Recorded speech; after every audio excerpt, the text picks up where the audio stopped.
What's up, everybody? Welcome to the LA Soccer Hub show. My name is Gio Garcia. Today we have a very special show. We're talking to LAFC and LA Galaxy fans ahead of El Tráfico. It's a big matchup, but no better way to start things off with the fans. We got Galaxy Guy podcast representing the blue corner, the Galaxy, and then we have the defender of the bank, JR, aka the Scarf, representing the black corner. Obviously, the black and gold. So this show and segment is all about the fans. It's all about the banter and to see who really runs LA and who really is going to support their team. We're going to go in it at it about 10, 15 minutes in, and then we have a bunch of other people that are going to hop in. But just for people to get to know you guys, Galaxy Guy, how long have you been a fan of the LA Galaxy? First season, 1996, Mauricio Cienfuegos. So 1996 original replica, but I've been a fan since 1996, since I was a small boy. I've been a fan ever since, hardcore till the day I die. LA Galaxy. And Scarf, what about you? Obviously, we know LAFC is a newer team, but what attracted you to support the black and gold?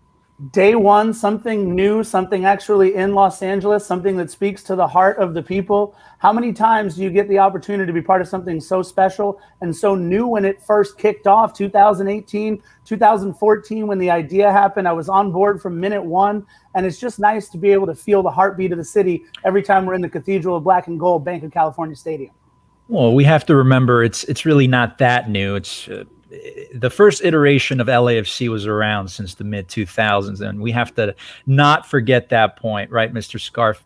As if we will remember, you did mention 2014. We'll recall that Chivas USA actually ceased operations. Chivas USA actually ceased operations in October 27 of 2014. I remember that vividly. Sure. And then just 3 days later, that's 3 days later, on October 30th of 2014. When the investors announced that they were buying the franchise from MLS.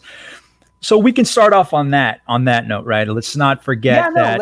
Let's absolutely start off on the fact that it was the Galaxy that bought the U16 Academy for Chivas. It was the Galaxy that bought the U14 Academy for Chivas. And don't forget, Efren Alvarez, who you guys claim as your own, he was actually part of the Chivas Academy to start. And, oh, by the way, on your roster, the 4th most games played by a Chivas player, the 8th most played games by a Chivas player. You know who we're talking about. Hey, listen. Jorge Villafaña, Sasha Klesson. Oh, and wait, I'm not done. How about the guy who I'm just glad he's finally admitting that you guys are rooted in Chivas USA, because let's not forget, if there's any GOAT that's happening here, it's that you're the guy who calls your games. That would be Dan Kennedy, the guy who's played more Chivas games than anything else. So all you've done is take the sloppy seconds from Chivas and bring them over to Carson. So if we want to talk about Chivas, we've never had a single player play in black and gold who has also ever played for Chivas USA. Our only person who's even remotely affiliated that you'll see every game, that's Bob Bradley. In his only season there, what happened was he got Coach of the Year. So I'm okay with you guys keep throwing the Chivas out there, but it's I am glad that you're finally acknowledging that for once, sir. And I applaud you for that, because every time I've ever spoken to an LAFC fan, they just completely have amnesia and they forgot that Chivas USA was ever a thing. It's the only fan base in MLS, by the way, that does that. You look at the Sporting Kansas City fans, they're so proud of their Wizards heritage. You look at the San Jose Earthquake fans, they're super proud of their Clash heritage. You look at the Red Bulls, super proud of the Metro Stars heritage. But all of a sudden, you mention Chivas to an LAFC fan, they're like, huh? What? Chivas who? I don't know what you're talking about, man. Turns out, not so do you feel whatsoever. Do you feel that Galaxy Guy, do you feel that what he said about you guys have the sloppy seconds now? How do you feel about that? Oh, not at all. No, I feel like they are the ones with sloppy seconds. Let's not forget, you guys talk a lot about Carson. Let's not forget that Chivas USA actually used to play in Carson. Not only that, you guys used to pay us rent to play in Carson. So let's not forget that fact to start off, right? Let's use the correct. Look, it's 2021. We got to be really conscious of these things. We have to use the correct pronoun. It's not you guys. It's those guys. That team that you see. That's the thing. We got to be those guys. Hey, what do you mean those guys, man? Yeah, we are not Chivas. It would just be like saying just because you had Ashley Cole on your team or David Beckham that you guys are affiliated somehow with Arsenal or Manchester United. It's just as crazy as saying something like that. Not really as crazy, but look. Let me start off by asking you this, sir, Mr. Scarf. Okay. Do you consider yourself an Angelino? Absolutely, born and raised. Born and raised, excellent. And you look about. I don't mean to offend you here, but you look That's about okay. 40. You look about 40. 2 years away. Don't put me on the fourth floor just yet. Hey, excellent guess, right? So, Mr. Scarf, you're telling me that you're about 40. Sure. You're a diehard Angelino that's lived in Los Angeles his whole life. How long have you been a soccer fan, sir? So honestly, I'll tell you this. I've been running soccer leagues for our youth for about 20 years through the city of Los Angeles. Okay. And the way that I grew my passion, the way that I became all about this game was watching 4, 5, 6, 7, and 8-year-olds. Excellent. And you know what? Not a lot of them showed up. Excellent. So here's the thing. Here's the thing, Mr. Scarf. You have been in LA for the majority of your adult life, born and raised. The LA Galaxy was here already when you were a grown-up, an adult. And yet you never once gave the team or the league a second look, right? When the league really that's not true at all. That's not true at all. Actually, I'll stop you there. I've been to dozens of Carson Galaxy games, and I'll tell you why. Because for the first 22 years of their Major League Soccer existence, they were the only game in town. You guys had a 22-year head start. Yeah, why did it take you until 3 years after we came about to make the Victoria block, the standing section? Why did that's not unique to LAFC though. Let's be honest. It's not, but they've had freestanding sections in Europe for decades. Sure, but in MLS teams, other teams have had it in MLS. 22 years. Why did it take us to push you guys into actually being innovative for the first time in years? Do you think it's innovative? Wait, now, is it two things. Now, two things. Guys like David Beckham, is it innovative? Absolutely. No, two things. Because you like selling jerseys. This league, we have to acknowledge, sir, that this league wouldn't even exist if it wasn't for the LA Galaxy, and by extension, the loyal Galaxy fans that kept the league afloat multiple times when the league was teetering at the verge of bankruptcy so many times. It was the LA Galaxy that continuously pushed the entire league forward by making the biggest signings, signing the David Beckhams, signing the Steven Gerrard, signing all of the Mexican national team players, the Cienfuegoses, the Carlos Reeses, bringing in that community. The Galaxy fans that supported the league by purchasing tickets, buying the season TV packages. You guys will remember those were really expensive. The merchandise, etc., etc. The viewership of other fans that brought in through TV revenue. Everyone thrived because LA was willing to carry the league on its back. It would have folded many times over if LA wasn't there doing that, carrying the league on its back. And you have to ask yourself, where were all of these so-called diehard soccer fans like yourself in Los Angeles when the league needed you the most, sir? You were coaching little kids. You could have raised those kids right and taught them to support local soccer, but you didn't do that. You did that when MLS brought you this shiny new toy with a brand new logo that said LAFC, and all of a sudden, I'm the biggest diehard soccer fan in the world. And let me help you out real quick. It wasn't the Galaxy that kept the MLS afloat. It was two guys, Philip Anschutz and the Hunt family, who owned multiple teams. So I know that you like saying just because you started out as one of the Big Ten since 96, okay? Since 96, we're talking about guys like Anschutz and Lamar Hunt. So yes, you and the Wiz and the Mutiny and the Clash and the Burn and all those really cutely named old-time American named teams. We're still here, baby. Sure. They helped. You guys all helped keep this league going. But here's the deal. In order to get people even interested in soccer out on the West Coast, MLS thought they had to do those things. What we are proving over at LAFC is that it's absolutely nothing. That's what you guys have proven. We don't need the glitz and the glamour of those big names. We have Carlos Vela, who's a huge name, but we have all the celebrities at the stadium, right? And by the way, don't forget, because celebrities actually know how to get to downtown LA. They got to find Carson on a map. Hey, listen, Gio, he got me, dude. Honestly, just stop the show now. That's the biggest. Well, we can't stop. We gotta keep it going. That's the biggest insult, sir. Mr. Scarf, you got me. That's the single. That's the single. I get it. Yep. But see, I'm not going to let you do the Eminem thing and like, okay, now you got me with my own insult. That's the single biggest. That's the single biggest insult that LAFC fans have towards our insult is Chivas USA, right? LAFC fans always say, "Oh, but you guys are Carson." Hey, listen, you got me, dude. I honestly. But here's what I want to talk about. Just bear with me. No, go ahead. Bear with me real quick, Mr. Scarf. Let's go. So, For any LAFC. Oh, he's got props. You brought up Sir, the map. sir, Okay, sir. let's see. Let's see the map. Mr. Scarf, Mr. Scarf, you're a Sure. smart guy. I know you'll know what this is. This is a map. But for any LAFC fans out there that may have not have completed the 3rd grade, don't know what this is a map. It's called a map. And what we have here is a map of LA County. In the red is a color, by the way. The red right there, that's LA County. Down here, circled in blue is also a color, is Carson. You see that? We are the Los Angeles Galaxy, not the Los Angeles City Actually, Galaxy. that's not true. We're You're the LA Los Angeles You're the Galaxy. LA We Galaxy. represent all Not of Los Angeles. You're the LA Galaxy. It's part of your Exactly, name. we are. Not And you guys Los Angeles, are LAFC. LA. So Listen, here's the thing, Los Angeles Football Club. But here's the Carson thing is a very nice city, sir. Carson's a beautiful city. I was there today filming something because they had a media event at your stadium while they were doing a vaccination drive at our stadium. So you tell me who cares about the community of Los Angeles just a little bit more. But either way, if you want to talk about what's actually happened on the pitch, how about since we started, we've got 49 more goals, we've got 40 more points, we've allowed 41 fewer goals, 10 more wins. wins. And yet 0 silverware. Actually 1. We have a supporter shield, but that's No, okay. you don't. That's in Philadelphia, sir.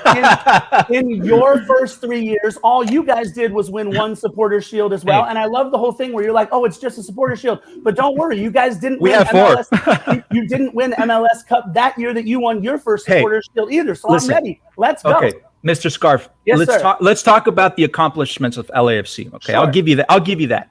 The 2019 LAFC team is perhaps one of the single greatest, if not the greatest, team I've ever seen in MLS. Regular season. And I'll give you this. Now let's list some of those records, right? Record most points in a season ever, 72, right? Got you. Record highest goal differential, 48. Just blew the league up, right? Record tied for the most goals scored, 85, tied with the 98 LA Galaxy. Record most goals by a single player in a single season, that's Carlos Vela, 34 goals. Record most goals assists by one player in a season, 34, 15 assists. Gio, I don't need to come on. This is great. This is great. Let's keep it going. Record most goals by a duo in a season, Vela and Rossi, a total of 50 goals. Just amazing, right? Record earliest team to clinch a playoff spot. Took them 25 games. That blows my mind. The record tied for least losses in MLS ever. 4 losses. He's going to say we didn't win the cup. Fastest MLS team to 100 points. Neither did they. Record most shots. Fastest player to score 20 goals. The MVP of the year, Carlos Vela. The Golden Boot for Carlos Vela. Coach of the year, Bob Bradley. 3 players in the best 11 and 4 in the All-Star team. But he's a Galaxy podcast. He knows our stats pretty well. In any sports league around the world, a team like this practically walks into the final and takes the cup. All the other teams just bow their head and they get handed the cup. Sure. But what we witnessed for this historic LAFC team in 2019 was perhaps the single greatest choke, belly flop in the history of North American sports. Prove me wrong. Don't worry, I'll wait. Oh, it's okay. How about this? How many times have you won the Supporter Shield? You told us 4, right? How about in 2 of those 4 times, you didn't walk away with the MLS Cup either, including the first it's time okay. We'll be all right. We have 5 MLS Cups in our trophy case. You guys just have dust in the trophy case. 26 years. Give us 26 years. Watch. We're not only going to get to 9 MLS Cup finals, 9 Western Conference trophies. 4 losses. I got you. Go on. You guys couldn't even beat Seattle to make the conference finals. So my question is, which apples are we comparing? Our first 3 years in the league to your first 3 years in the league? Our first 3 years against your last 3 years, where you guys have only made the playoffs 1 time, and how'd that go for you? Oh yeah, 5-3 Adama Diamande called. Look, this is the equivalent. Last 3 years, you guys made the Champions League. Oh wait, you didn't. But that's this is the equivalent. Gio, this is the equivalent of somebody saying, "Listen, I'm going to clown. This is the equivalent of somebody saying, I'm going to climb Mount Everest, and they get to Mount Everest and they're at the base camp of Mount Everest, and they say, you know what? I made it to Mount Everest. You didn't even travel here. They don't climb the mountain. They just stay in the parking lot. You guys didn't climb the mountain, sir. Okay, let me chime in here. Let me chime in here. All right, so that's the bell. I love it. So I want to talk about now. Ask you guys. Let's talk about the fan base. I'll go with you, Scarf. Let's talk about the 3252 and Victoria block. I know you had mentions earlier, but you had mentioned something that they essentially copied what you guys were doing. Tell us why you feel that way about the 3252 and towards Victoria Block and the job that LA Galaxy has done so far. Look, let's be real. The box that Chris wants to put me in is we've only done stuff for 3 years, right? So let's look at our 3 years. In our 3 years, the 3252 has established a culture both at Bank of California Stadium and throughout the MLS. You guys understand that when it's a broadcast, right? When it's a broadcast, people hear us and people know that we're for real. It actually affects the other teams on the pitch. There have been several players who have been interviewed after matches on the opposing side that talk about the 3252. And I'll say this. Drenched in beer and piss. I give props to Carson after having a team on their own for 22 years. They didn't do it. But after seeing what LAFC did, it was your own supporters base, Chris, that said, we've been asking for this for 10 years. And finally, the word was finally in the press release. Finally, it got done. Okay. That was your own guys. That was ACB that said that. So clearly it was something that Galaxy fans wanted, right? But for some reason, the front office didn't feel compelled, did not feel pushed to Fair do enough. this until we got I'll there. grant and you now, that. Now you have most of your supporters groups in there. I don't know what the quiet squad is doing on the other side of the stadium. Someone has to bring them orange wedges and a water bottle every now and then. They're so far away. But everybody else is on, what is it, Victory Boulevard or whatever it's called over there. That's cute. But we were there first. Two things. That, right? No? Fair enough. Two Chris, things, Mr. Scarf. Let me ask you this. Hold on, Chris. So talk to me about why there's two supporter sections with the LA Galaxy, right? We have Victoria Block, and then is it the right cast or right squad? You have to ask that question to Mr. Kevin Hartman. But listen, before I forget, to get back to the points that Mr. Scarf made, he talks about culture, LAFC, right? Culture, sir, happens over a prolonged period of time. You're talking about this. You're talking about this fabricated culture that absolutely brings nothing unique to the soccer world, brings nothing unique to MLS. What, you guys stand for 90 minutes and cheer for 90 minutes, play drums for 90 minutes? This has been done for 100 years in the sport, sir. There's absolutely nothing new or unique that LAFC is doing. Now, to the second point, you're saying that you're louder. By the way, there's no way to actually compare that unless you're comparing audio decibels at the stadium, right? But here's the thing, Gio. Now, I don't mean to offend anyone, but at the end of the day, what we really are is we're very intelligent primates, right? Our closest relative is chimpanzees. This is psychological behavior that chimpanzees exhibit. This is psychological behavior that chimpanzees exhibit in the wild. In the wild, chimpanzees that are not dominant, chimpanzees that are beta males, right? They tend to scream the loudest. So are you alpha males, the dominant males, the dominant males are the quieter ones because they know they're secure. Whereas the beta males, the subservient males, the weaker males tend to scream louder to be noticed more, and it just feels a lot like the rivalry between LAFC and the LA Galaxy, because you guys will always be the redheaded stepchild. Let me ask you, I was gonna try to go back to see what you thought about LAFC in our previous matches, but I can only find something on your podcast through November of last year. So my question is, when you start this season and you see the Victoria Block and they're trying to be just as loud, or they're using some of the relatively same chants and cheers that we use, are you going to go into the stands and go, no guys, we're the alpha primates, you need to quiet down now? We have nothing to prove.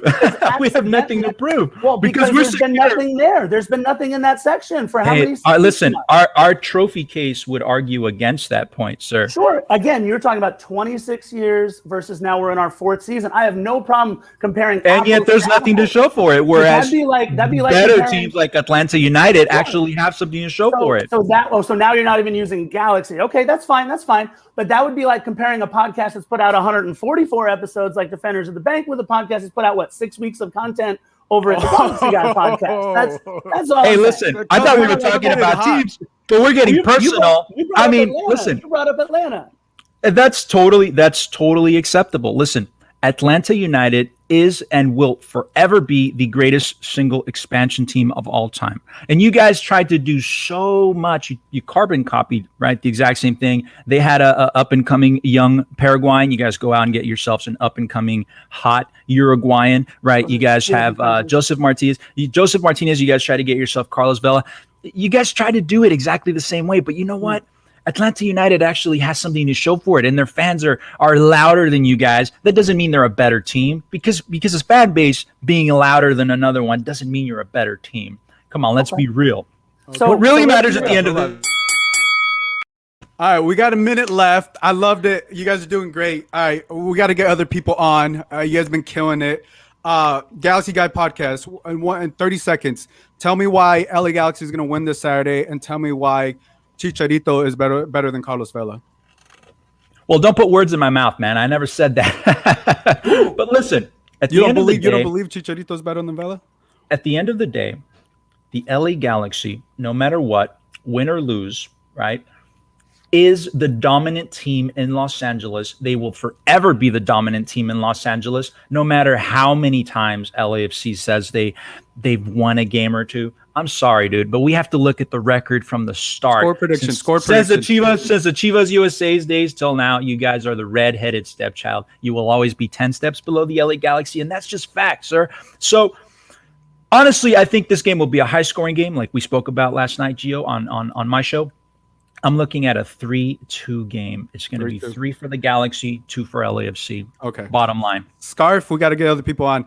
Tell me why LAFC is going to win tomorrow, and tell me why Carlos Vela is better than Chicharito. Sure. So first of all, there was a lot of backtracking there. I'll tell you first that Carlos Vela is better than Chicharito. Number 2, I'll tell you that the scoreline is going to be, you know what? I'm going to give you guys one. It'll be 3-1 LAFC. Can't wait to see what happens, because that back line, that porous back line of the Galaxy that's already allowed 7 goals. We've allowed 2 so far. We got our Colombians in the middle between Jesus David Maria and Eddie Segura. Chicha's not going to be able to make those little poacher runs, and we saw what happens when they come up against a good defense like they do in Seattle. It was 3-0, and it was snooze fest time for Chicha, who had cramps at the end of the game. Let's not forget, Seattle is your daddy too, though. Maybe it was that time of the month. Maybe it was that time of the month for Chicha. I understand. It's okay. We played them without any designated players. And you guys choked twice to Seattle in the playoffs. No, I'm talking about, I'm living in and we talk about this fan. Hi, guys. Reality. Thank you. It was a pleasure. You guys killed it. We'll definitely have to get you guys back on. You guys definitely know your stuff. So I got to get other people on. We got LAFC Live. He's up next. Let me look at my list here. But thank you, Galaxy Guy Podcast. You came with the heat. Scarf, you also came with the heat. Guys, in the comments, let me know who won this battle. Did Galaxy Guy Podcast win this battle, or did Scarf win the battle? The original black and gold, baby. Original black and gold right here. Look at this. Look at this. All right, so we got LAFC Live, so he's joining them. Obviously, he's supporting, and then we got the Marv. Hey, Marv is representing the Galaxy. So, guys, we're just gonna get right into it. Obviously, you guys got a little taste of what was going on there. LAFC Live, tell us how long you've been an LAFC fan, and why you decided to choose LAFC over Galaxy. Well, thanks for having me on again, Gio. Really appreciate it. And nice to meet you, Marv. Hope you're doing well, man. Hope everyone's staying safe. Honestly, yeah, nice to meet you. So when the idea of LAC was coming together, I always wanted a proper MLS team to support. Galaxy never really, kind of fit what I wanted to support. Yeah, they had the David Beckhams and whatnot, but I just never could really get behind that. I dig the LAFC colors, and I'm a big fan of European football. And sometimes, it just kind of reminded me of that European atmosphere. And that was a big deal in getting me to become an LAFC fan. Been with them since day one. Love the way they play. Sometimes a little aggravating, as you know, Gio, when we DM each other and whatnot. But yeah, huge fan over here. I love the way the team plays, and I support them no matter what. My team at the end of the day. And proper football club. Marv, tell us how long you've been a Galaxy fan, how long you've been supporting them, and your thoughts. Well, I've been a supporter since '96. We're there since the first season, going to games at the Rose Bowl, because as a old school diehard soccer fanatic in this country, it was either supporting Mexican teams who I just cannot ever get behind because I just never was a fan, or supporting the first team in LA in over a decade, and it was just fun. Let's said, hey, let's go, let's start doing it. And I can't remember a time when we weren't a fan. Gotcha. Yeah, I mean, that's the thing, right? With Galaxy fans, we know there's a history. It's been there for a while. LASC Live. What? Obviously, you talked about proper football, and someone just mentioned. I put it in quotations here. Hugo, I think he's throwing a jab at you. The proper football. What didn't you like about Galaxy that you didn't want to cheer for them? I'm gonna be honest with you. When I've gone to a couple of games in the past, because I was the only obviously soccer team in town, I just didn't vibe well with the club, and I didn't really. I just couldn't get along with the fans. To be honest with you, I went to a couple of my friends to a couple of the games, and I just didn't really like what I was vibing in the crowd. And plus, sometimes watching the football on the pitch wasn't always the best. I know they had Bex. He's one of my favorite players of all time, and Donovan, obviously American hero over there. I just couldn't get into it. That's just my honest opinion. Honest opinion, straight up. Marv, tell us your thoughts. What annoys you? What annoys you about the noisy neighbors? Right, you got LAFC. They're the new kids on the block. They're making a lot of noise. But what annoys you about them? This arrogance, as if their team is this great thing, when in reality they are just an expansion team that has hopped on, just like any other expansion team. Every expansion team that has came in the last decade has all come in with loud fans, brand new shiny stadiums, rich owners who started spending off the bat. So it's an arrogance of like, you guys are saying you guys got together, everything was great, but at the same time it was like nothing's been earned. You guys haven't had to suffer for that fandom yet. Come to me in the next 5 years when there's no more Vela, there's no more Bradley or any of these other hotshot names, and you're in last place, which will happen. Then we'll see how many of these fans stick around. Because right now it's a shiny new toy. Everyone's like, oh, let's go to the party because it's the new show in town. But real fans are made when you're not winning or being, a great team. We have suffered since '96 a lot of bad seasons, just as if we have suffered through great one-on-one seasons with all the victories. But that's how real fans are made. You have to suffer for it. You have to bleed for it. In Europe, South America, Central America, in Asia, most fans they follow teams who have been losing for 100 years, but they've earned that fandom to say that that's their team. This team has just come in as a hot shot, and they've competed. Let's be real. They've been in first place. They won the Supporters Shield that one year with like one of the best records. Playoffs, they've choked, but that's an American unique thing. If it would have been in another league, they would have been crowned champions just on the league alone. But right, I mean, they came off the bat like that. Now let's see over the next few years. I want to see how it happens when you start going on the slide. We've been on the slide since our last title. That was 2014. It's been a lot of ups and downs, rebuilding, a lot of things going around while they were just preparing to say, hey, we've got a brand new stadium. We've got, the new show in town, while we're just saying, okay, well, we're still competing and we got to figure out how to do this. And yeah, we suffered the elimination in the playoffs. We didn't even make the playoffs, things like that. But you know what? The people kept showing up and the people still have love. That's love right there. Yeah. I know you mentioned suffering. I'm an Arsenal fan, so I suffer every week, man. So if LAFC starts to decline, it won't affect me one bit as far as my fandom for them. So I'll just throw that out there, right? So do you, Marv? Do you feel like I get the sense that you're saying that LAFC fans aren't really authentic and loyal to the team? You're saying they're going to fall off once they go to last place. And I think this is I guess the theory that we've seen that hey they're just hopping on, but you're saying that they're not really loyal. They won't be there when the times get hard. Is that what you're saying? A lot of them won't. Okay, a lot of them won't. It happened with the Galaxy. There were a lot of people that abandoned the Galaxy when they were on a slide, and that's fine. There was just enough people still, to make up for it. It happens in sports. Let's be real. All sports teams go through it. Because if we can compare, I mean, you want to talk a comparison. The closest thing I can compare here in this city is the Clippers and Lakers. How many people all of a sudden in the last decade were suddenly Clippers fans when they'd never watched a game of basketball in their life?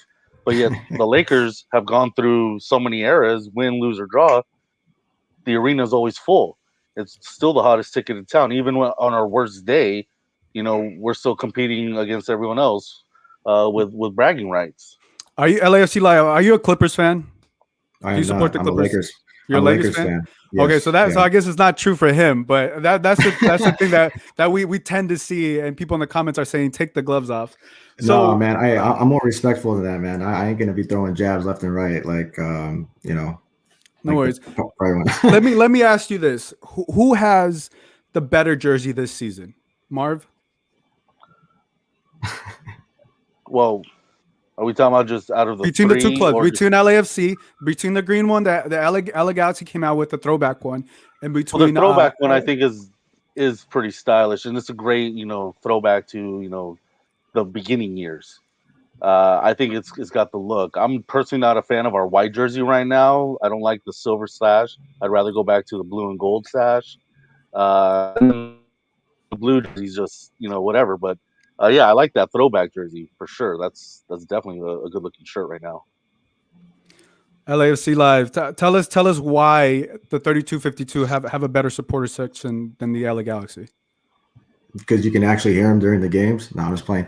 But like they're always they're always loud, man. Even if like I'm upstairs and I have the TV on downstairs, there's an LAFC game on. You can hear the 3252 jumping and going crazy. Like always, you go to the games, even if you're not inside the 3252, you're always a part of them in a way when you're sitting the opposite side of the pitch.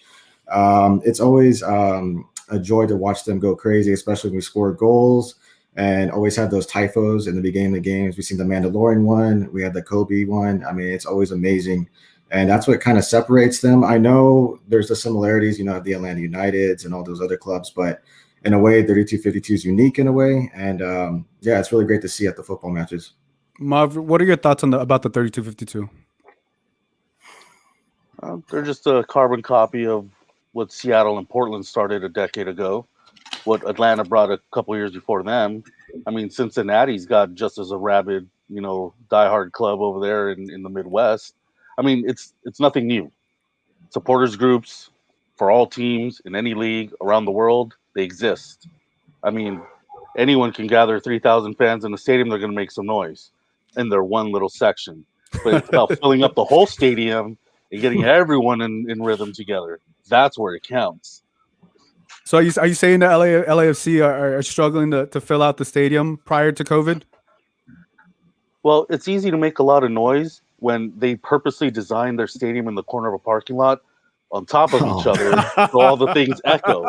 I mean, I think they tend to forget that 10, 15 years ago, 16, when the Home Depot Center originally opened under that name, it wasn't just a soccer stadium. It was also an Olympic training facility for this country's Olympians. So it was a multi-purpose area. And by the way, the fact is, at that time, the league was struggling to, even keep afloat. So had we had the opportunity to get land sold to us so we could throw a downtown stadium, the Galaxy would have had it. But beggars can't be choosers. You had to go where the land was cheap and available, and it was in LA County. It's not that far, so why not? Everyone still goes. Everyone still has a good time. I mean, a lot of teams, they don't even have their stadiums in the cities. Doesn't mean that they don't represent. I mean, you go to Europe, like Manchester United, their stadium's in Trafford, outside of town. Does that make Manchester United less of a team, and their fans less of fans?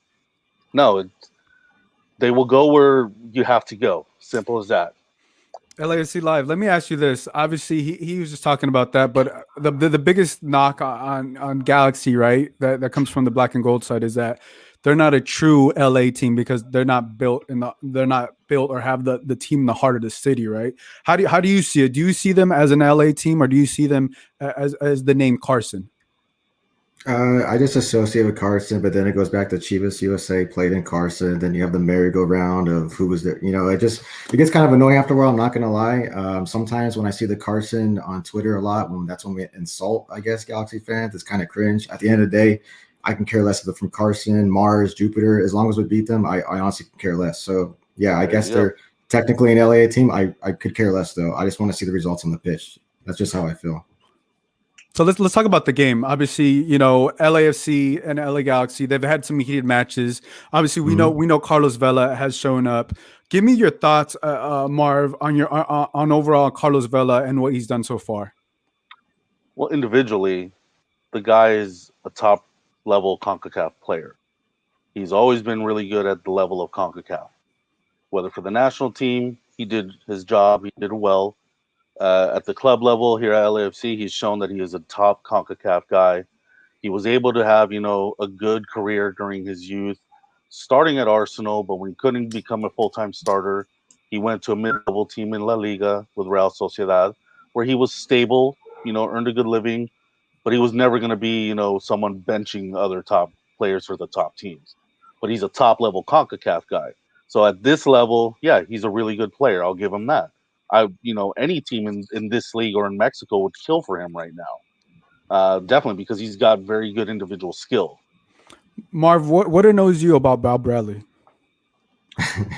Nothing really. I mean, I have nothing against Bob Bradley. I mean, personally, he's shown that, again, at the CONCACAF level, he's a really good coach. I mean, he's just was given free reign here to go out and build a team. He didn't have to go out and replace and end contracts. He just said, you got a blank slate. Here you go. And he built himself some competitive teams. I've got no annoyances against that guy. It's just, he just hasn't been able to, find a way to kick it up a notch and win in the playoffs. LAFC Live, is Chicharito for real, or do you think this is just a fad? What he's going through? Do you think he's for real? No. He's better at Call of Duty than scoring goals. So I know he got off to a hot start, and he did pretty good against Seattle this past weekend. Obviously, nothing there, but I honestly don't fear him. If he scores one, he scores one, but it won't really matter. I think he's going to go under 12 goals this season for Galaxy. That's just my humble opinion, and that's also if he gets hurt too, hopefully I wish no injuries on the guy, but he has, gotten hurt a lot. Same thing with Vela, you can say, but I honestly think Vela's a way better player than Chicharito. And under 12 goals for him. I don't really fear him anymore. He's kind of past his prime, to be honest. Marv, give us your thoughts, because I know Chicharito can be a polarizing figure. Some people love him, some people hate him. What are your thoughts on Chicharito? Are you in support of him? He's wearing the jersey, so I'm going to cheer for him, but I'm going to be flat out honest, okay? The difference between a fanatic, a real fan, is to understand that you don't like every move your team makes. I was not a fan of him. I've never been a fan of him, even when, he was in Europe. His style of play, I think, is a poacher, and he can only look good if he has players who will feed him balls. He doesn't have, technical ability that I've ever seen. If we could get rid of him today, I'd be glad to replace him with someone else. I'd be up for that. But he's on my team. So since he's on my team now, I got to hope for the best and hope that the team that Greg Banny's been building is literally to make him look good. Nice. All right. Well, let's finish off with this. Give me your score predictions. What happens this Saturday? LAFC Live score predictions. How many goals are going to be scored? Who's scoring those goals? And obviously the outcome. I'm going to go 4-2 LAFC. If Vela is healthy and playing, I know it's a game time decision. He'll get 2, Rossi with 1. And then I'm going to go with Atuesta with 1 as well. Yeah. Atuesta with 1. Yeah. Marv, it's up to you. Tell us why LA Galaxy is going to win, why they're going to destroy LAFC on Saturday. And the score prediction. Score prediction, I think, is going to be close, 3-2, 2-1. I think it'll be a 1-goal difference because they're usually heated games over, the last couple of years. Do I think Chicharito get one? Probably, just because he'll probably get one to shut everyone up. I think Leggett might be able to get in on this action. Maybe even Victor Vasquez. He looks like he's or even Zubac, who's just comes out of nowhere sometimes, and he likes to, punch in a goal or two. I think it'll be a high heated game. It always is, simply because it is. It's got more meaning now.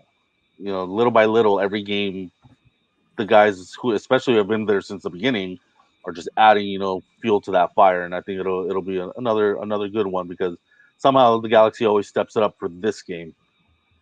Yep. I mean, that's why. Well, that's all the time we have with you guys. We do have other people in the queue. LAFC Live, I appreciate you being on. Marv, I appreciate you bringing on. This was more of I would say respectful, and you could hear each other talking. But hey, this is how it's gonna go. I like how you guys keep it clean. In the chat, in the comments, drop, and tell me who won this battle, who came with the knowledge, and who won this. LAFC Live, I appreciate you. Marv, it's a pleasure to meet you, and thank you for being on. Up next, we got LASC Nina, and I think we're still waiting for her opponent, but we may bring someone else on. So let me bring in LAFC Nina. I'm waiting for your opponent. So what I try to do, so everybody is aware, I try to pair up everybody as fair as possible. Obviously, you're a female, so I wanted to bring a female Galaxy fan. Because we go harder? Just because I wanted to have some diversity. Let's put it that way. I wanted to have two women duel it out, but I don't see her on here. So we may bring on I see Galaxy Guy podcast. Is it okay? If you go on with him? With it. Are you ready to destroy him? Because he tends to come with the knowledge. Okay. Let's do it. All right. I think we'll be good. So we'll bring you back on because you stayed in the queue, and actually, I guess it worked out because I guess her opponent was too scared. Nina, they knew you came with the heat. See, it happens. Nina, I feel really, really, really bad for you right now.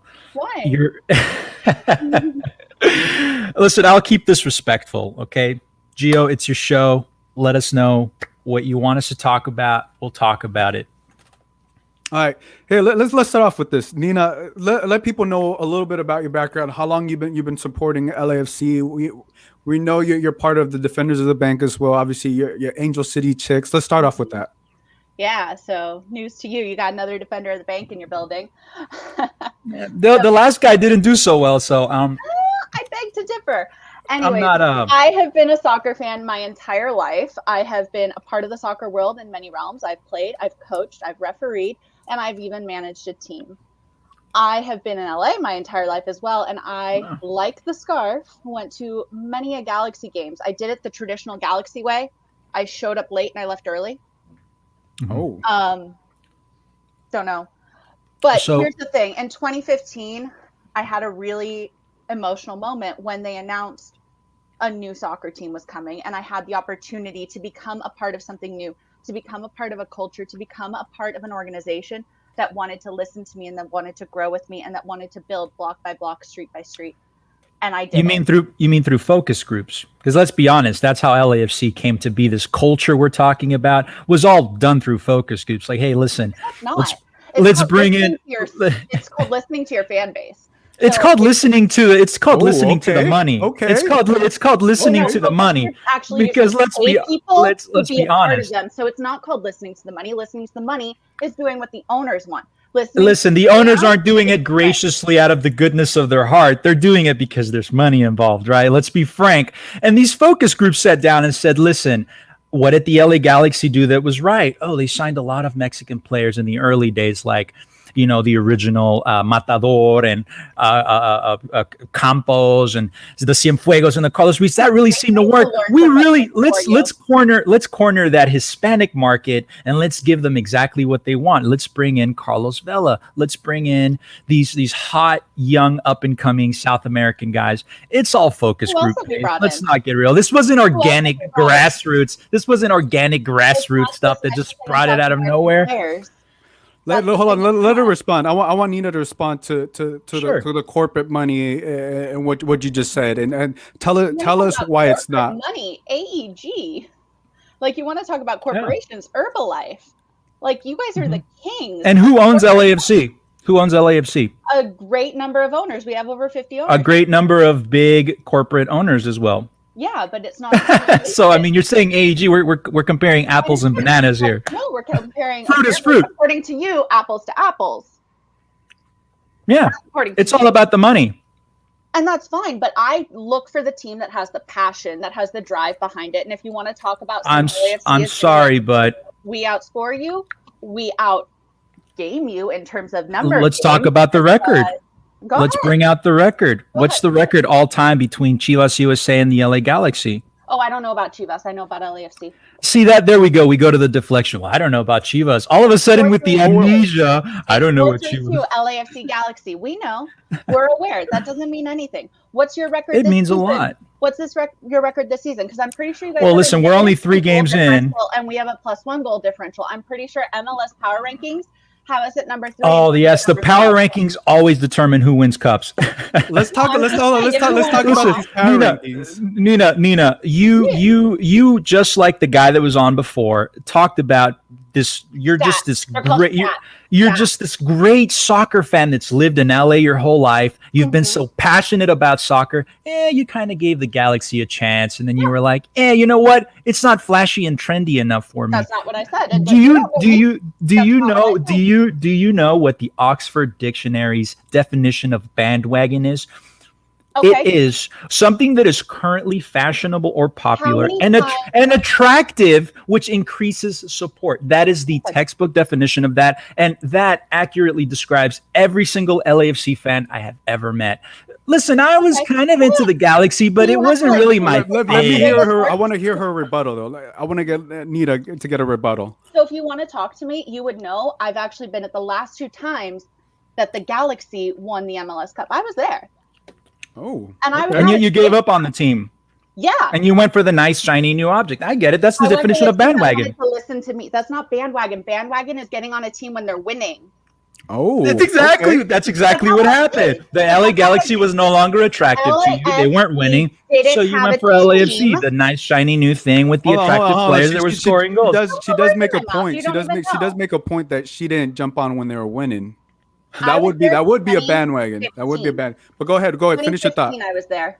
2016. Finish your thought about the Galaxy. I came into LAFC before the team existed, before they signed a single player, before they announced the kit colors, before it was shiny and new, before they had a stadium. My signature is on the center circle of that stadium. I have been there since before it was bandwagon. So don't even start talking because there are more of us than just. So you do admit it was bandwagon? No, that's what I said. It's not. Most of the fan base is a bandwagon fan base. We can agree to that, right? No, Galaxy is a bandwagon fan base. How many? Well, listen, the majority of us have been around since 1996. Really? Nina, this is born in 1996. Nina, this is what year were you born, Chris? What year were you born, Chris? Hey, I was born in '89. I came here in 1995 from Central America. My family initially was huge LA Galaxy fans. We came here as a migrant family, but that's beside the point. Nina, it's simple. It's simple. Let's really talk about the meat of this sandwich, right? Go for it. LAFC is built upon the success, the base that the LA Galaxy, the foundation that the LA Galaxy set here in MLS.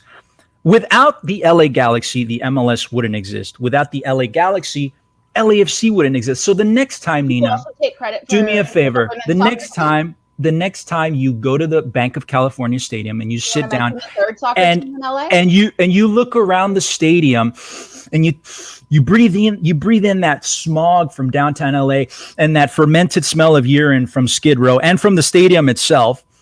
And you look around and you sip on that expensive, overly priced hipster beer, you have to say to yourself, and you have to say this, I really thank the LA Galaxy and the Galaxy fan base for making all of this possible for me so that I can sit here now and enjoy this because of the success that the LA Galaxy brought to MLS.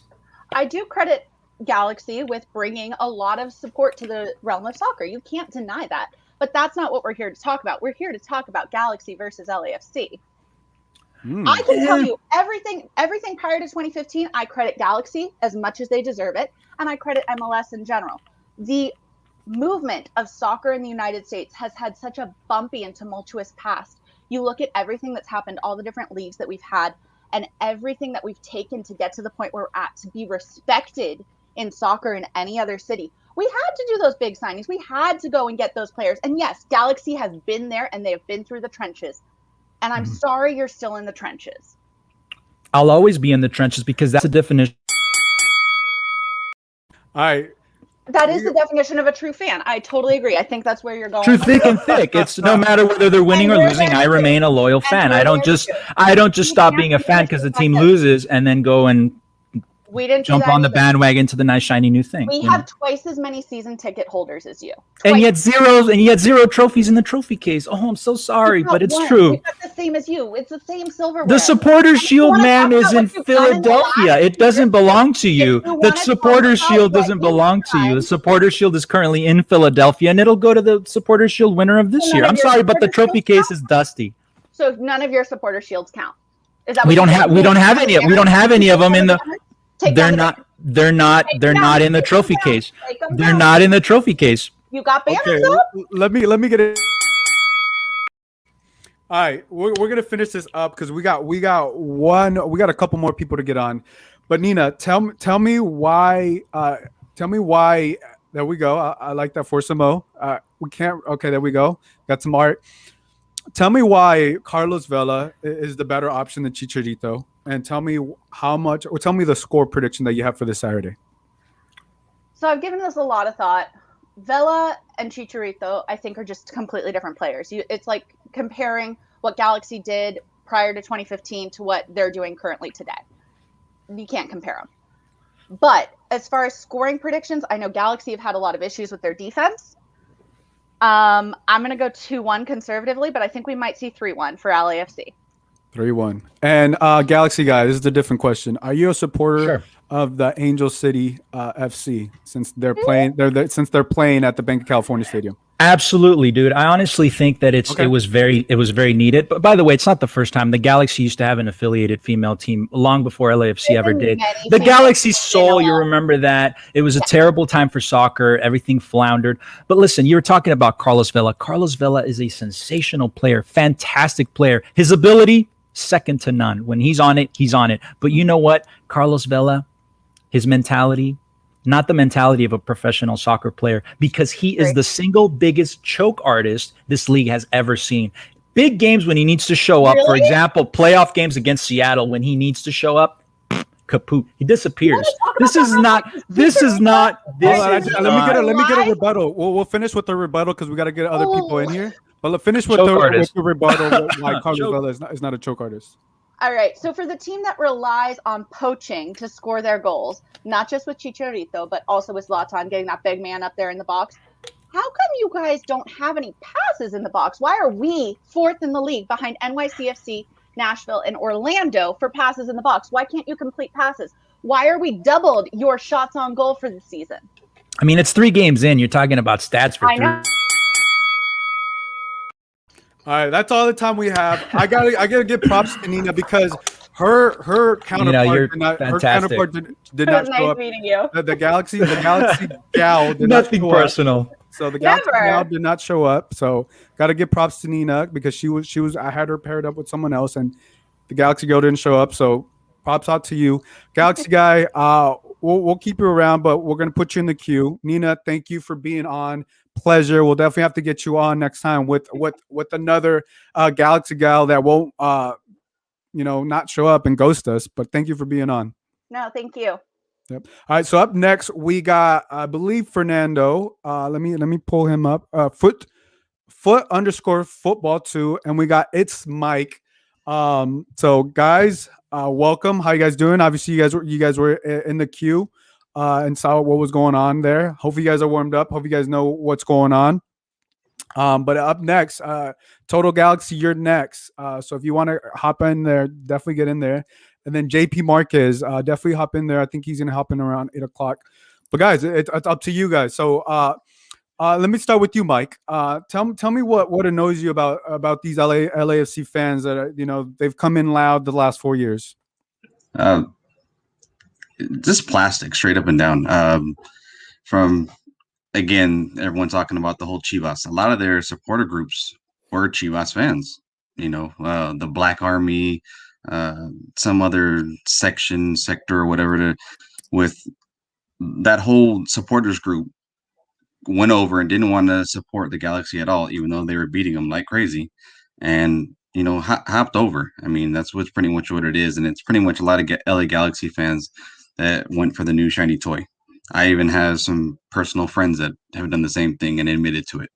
Really? Are you still friends with those guys? Yeah, somewhat. I mean, I don't really talk to them as much as before, but they have told me a lot of LAFC fans up and down in that stadium. Even season ticket holders have said, "Yeah, we were Galaxy fans. We just came because this is the new shiny toy." They legit have admitted it. Fernando, I think you're on mute. Okay, you're off. Were you a Galaxy supporter before? Never. Never. Why not? I'll be honest. Before, in the early 2000s, I went to 2 Galaxy games and 1 and 3 game at Carson.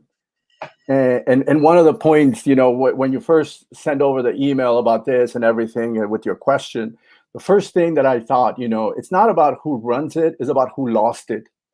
And even after listening to Galaxy podcast with all his history and all this vibe and everything, it's clear from the beginning of his narrative until now, Carson lost the fan base in Los Angeles. Whether you want to call it the city of LA or you want to call it the county of LA, you can debate all of that. But the fact that today, 4 years into the LAFC season, to the franchise, really, that the LAFC can bring in this fan base, can generate all of this following of football outside of Carson. It means Carson lost the city or the county, Southern California. Even I'll go because we don't have a team in San Diego. Mike, how do you feel about that? Do you feel that you guys lost the city? And what he's saying? To be honest, to a certain extent, I can tell you, because if that was the case, you wouldn't see that many supporters coming out for the LA Galaxy at all. Period. That Victoria Black, opening day last year, that wouldn't have been full. It wouldn't have been that loud. That stadium wouldn't have been loud if we lost so much fan base. There is a lot of fan base for the Galaxy, but it's just a matter of everyone wants to go for the front runner or the new shiny toy. Easy as that, no matter what city you're in. But not everybody went to LAFC, Mike. You just lost. There's a lot of people that again, I can tell you, a lot of you season ticket holders, and you can probably go do your research, kid. But that's what it comes down to. A lot of them, He said, no, man. He said a kid. I don't know. Thanks for the kid part. I appreciate it. In the end, we're your poppy. So right. You're 26 years old. You're 26 years old. LA is 44 years old. Okay, yeah. You're legit on that. Again, in the end, the bottom line is here that I've been wanting to say is literally LAFC is not Chivas USA, and that it looks like Galaxy podcast had Chivas USA used to pay rent at Carson. It looks like Chivas USA has been living rent free at Carson for over 10 years already, because there is no Chivas USA. That doesn't exist. And yet you guys, from the first picture that I got sent over before the first LAFC game, the first picture I got sent over by a Galaxy friend of mine was a picture of a guy raising the Chivas 2.0. I mean, from day one, it's rent free. Chivas is living rent free. Don't you find because that's all weird? That's all you know. Hey, don't you feel kind of weird all of a sudden that Chivas goes bankrupt, 2014 or so? Then all of a sudden, hey, we want to build a new team in LA around the same people. Maybe that team wasn't working. I mean, come on. Hold on. With the same coach. I'm pretty sure you're a fan of some other team in some other league. I'm pretty sure. Hold on. So that's not Chivas at all. Mike, give me a minute. I'm pretty sure you're a fan of some other team. I see a flag back there. Is that the Barca or is that a different painting? But no, that's my cousin's painting. All right. So I'm pretty sure you're a fan of some other team in some other league. Okay. What happens in every other league is that what happens. I'm Mexican born. I came here when I was in elementary. I'm a Liga Mexican fan. Period. That's me. I'm a Tigres fan. Okay. So I love seeing you guys go down no matter what. So then what happens with that? They're your papi también. They're your papi también. What happens when a team in the league loses? They drop, right? They drop. Here, you don't have that system. So, of course, if a team can't handle it, if a team can't keep up, it's going to disappear. That's what happens. Now, again, LAFC would have not happened if Carson had not lost the football fan base over the last 20 years in Southern California. Now, I can tell you one thing. Number one, I was never an MLS fan. Never. And even though I went to those things.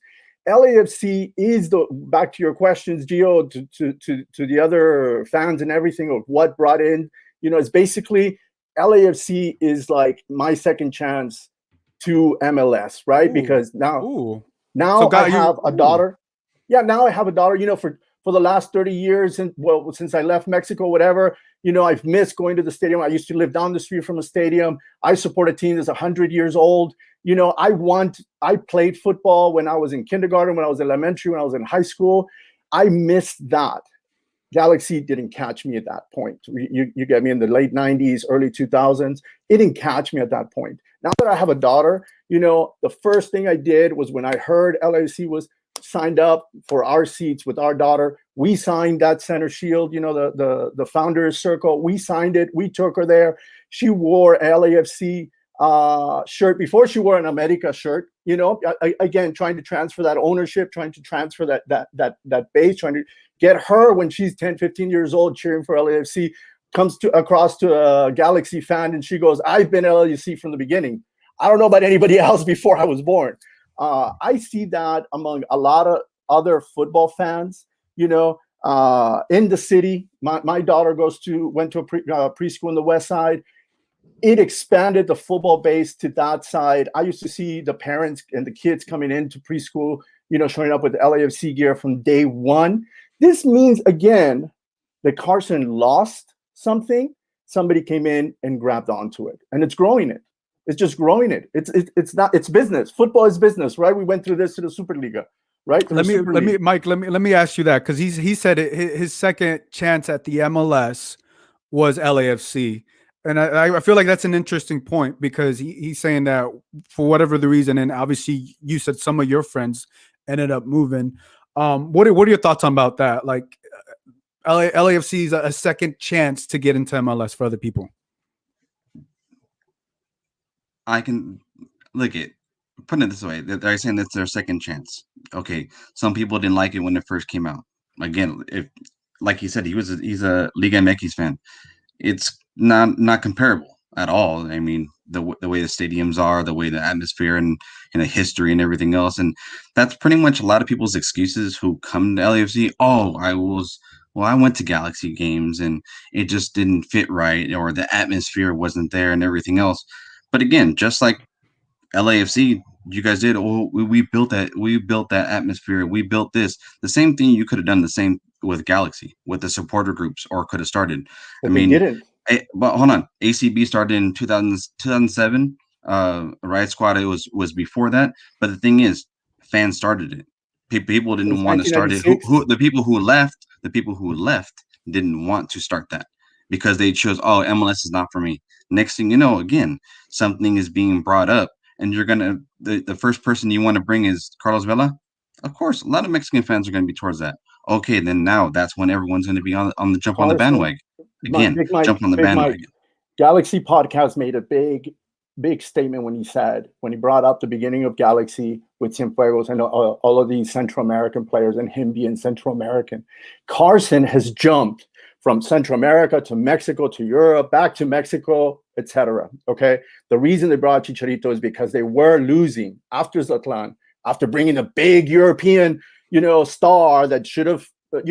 Carson's been under construction for well over 6 years. They thought they were going to do it with Zlatan. Look at the big failure. Look at the big failure.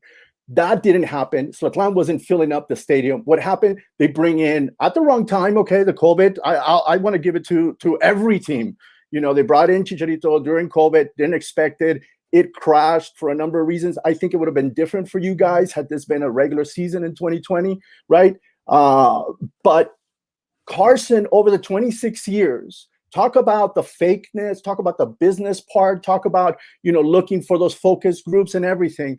Carson has jumped from Central America talent to Mexican talent, back to Central America, back up to Europe, back to Central America, back to Mexico, back to Zlatan to Europe, now back to Mexico. You cannot find, over the last 26 years, since 1986, but in the end, you cannot find a steady identity. But in the end, the diehard fans will still stay. The diehard fans, it doesn't. We can bring whatever it is. Now your diehard fans are now down to maybe less than 10,000 because you don't even fill up half the stadium. 10,000, please.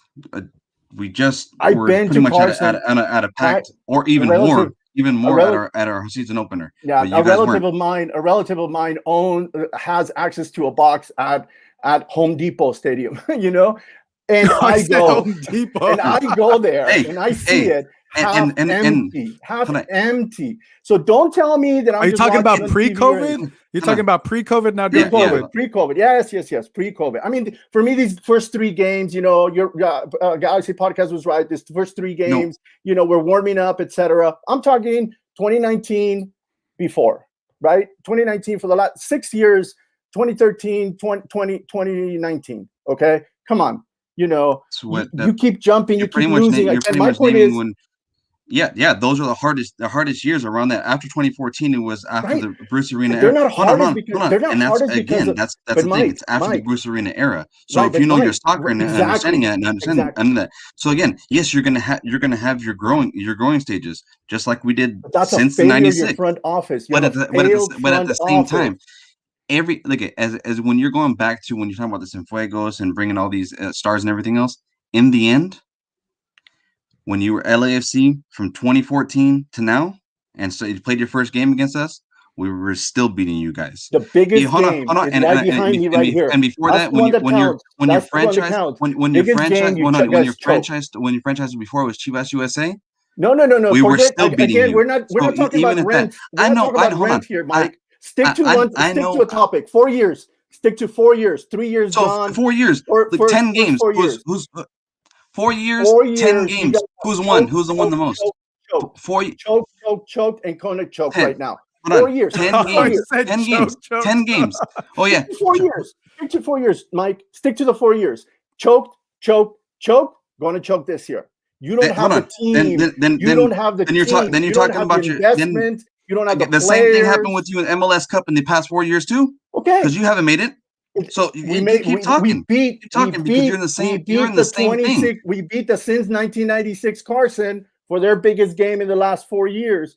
They lost. You had your biggest star. You spent all your money on Slaclan. He choked in the most important game. Forget the other 3. Forget the other 3 Clásicos. Forget the other 6 ties and wins. You want to forget. You want to forget the losses. That's what you're saying. Oh, no, yeah, forget this, forget that. But I don't. 3 losses. Bruh, 3 losses. In 10 games. But the biggest game in 10 games, we're still your puppy. No matter what. One game, by one game. We're still your puppy. By one game. Win or lose. One game in 3 years. Okay. Come on. If that's nope. The fact that you had, the fact that you're all right, guys. All right, I loved it. We got to get in here. Total Galaxy and Juan Pablo Marquez. I love it. Give me 10 seconds, a quick 10 seconds. What's the score? I want to get you guys score predictions. Foot to football. Give me your score predictions for the Saturday. Looking team for team. You know, LAFC's B team tied with Seattle. Carson's A team lost 3-0 against Seattle. Carson is weak in the back, weak in the middle. Chicha has no partners up in the front. This is an LAFC win. Even if Vela doesn't play, we have the backup. We've proven that. I like to go with the early score of 3-1. Just because I think we do have the figures to score 3 goals, but I could go like Nina as low as 2-1. This is our game. This is our game. Mike, give me your score predictions for this weekend. Either 3-2 or 2-1. Galaxy take it. Everyone's talking about the back line, but still, there because Vanny's good at his formations. He can change things up. Last week we saw he changed up a whole different ball game, and he said it himself. He was that wrong, but we'll take the W on that, and easy as that. Okay, first to 3 starts off this Saturday. Foot to football. Appreciate you, Mike. Guys, in the comments, let me know who won that. On another note, shout out to my ACB folks. Ghost Ultra Galaxy, Victoria Black, and G's up, Levas down. There we go. There you go. Guys, thank you guys for being Thanks on. for the We'll definitely invite, have Gio. to get you guys back on. All right. So up next, we got Total Galaxy and Juan Pablo Marquez. We still have Galaxy Guy podcast and the Defenders of the Bank in the queue. So we may bring them on right after this because I think there's still some energy left. So let me know in the comments if you guys want to see them too after Total Galaxy and Juan Pablo Marquez. Perfect. I love that you guys are about the same age. So let's start off with you, Juan Pablo. Tell us a little bit how long why you chose LAFC opposed to LA Galaxy, and what it really intrigued you. Yeah, so LA Galaxy never really called me. I really think they're just pretty egotistical. I don't know. I'm not like that. I did play for Chivas USA Academy when I was younger. So Okay. I guess I do have that calling. But Chivas USA is not like LAFC. I went to Chivas USA games. I've been to LAFC games. They're nothing alike. They really aren't. The colors aren't alike. The ownership group isn't alike. It's not the same stadium. We're not paying LA Galaxy to rent out that stadium, like the other guy said. Like, it's just not the same. And then if LA Galaxy fans are so true, then LAFC shouldn't have any fans then. Then nobody should hop on from LA Galaxy onto LAFC. That's just my opinion. That's where my, I guess, upbringing from LAFC comes from. Okay. Thank you for the intro. Thank you for telling us that. Total Galaxy, Alex, it's a pleasure to meet you, brother. Tell us about how long you've been following team, because I know you're young yourself, and why you decided not to hop over to LAFC if that were ever a thought in your mind. So I've been a Galaxy fan since around 2014, 2015.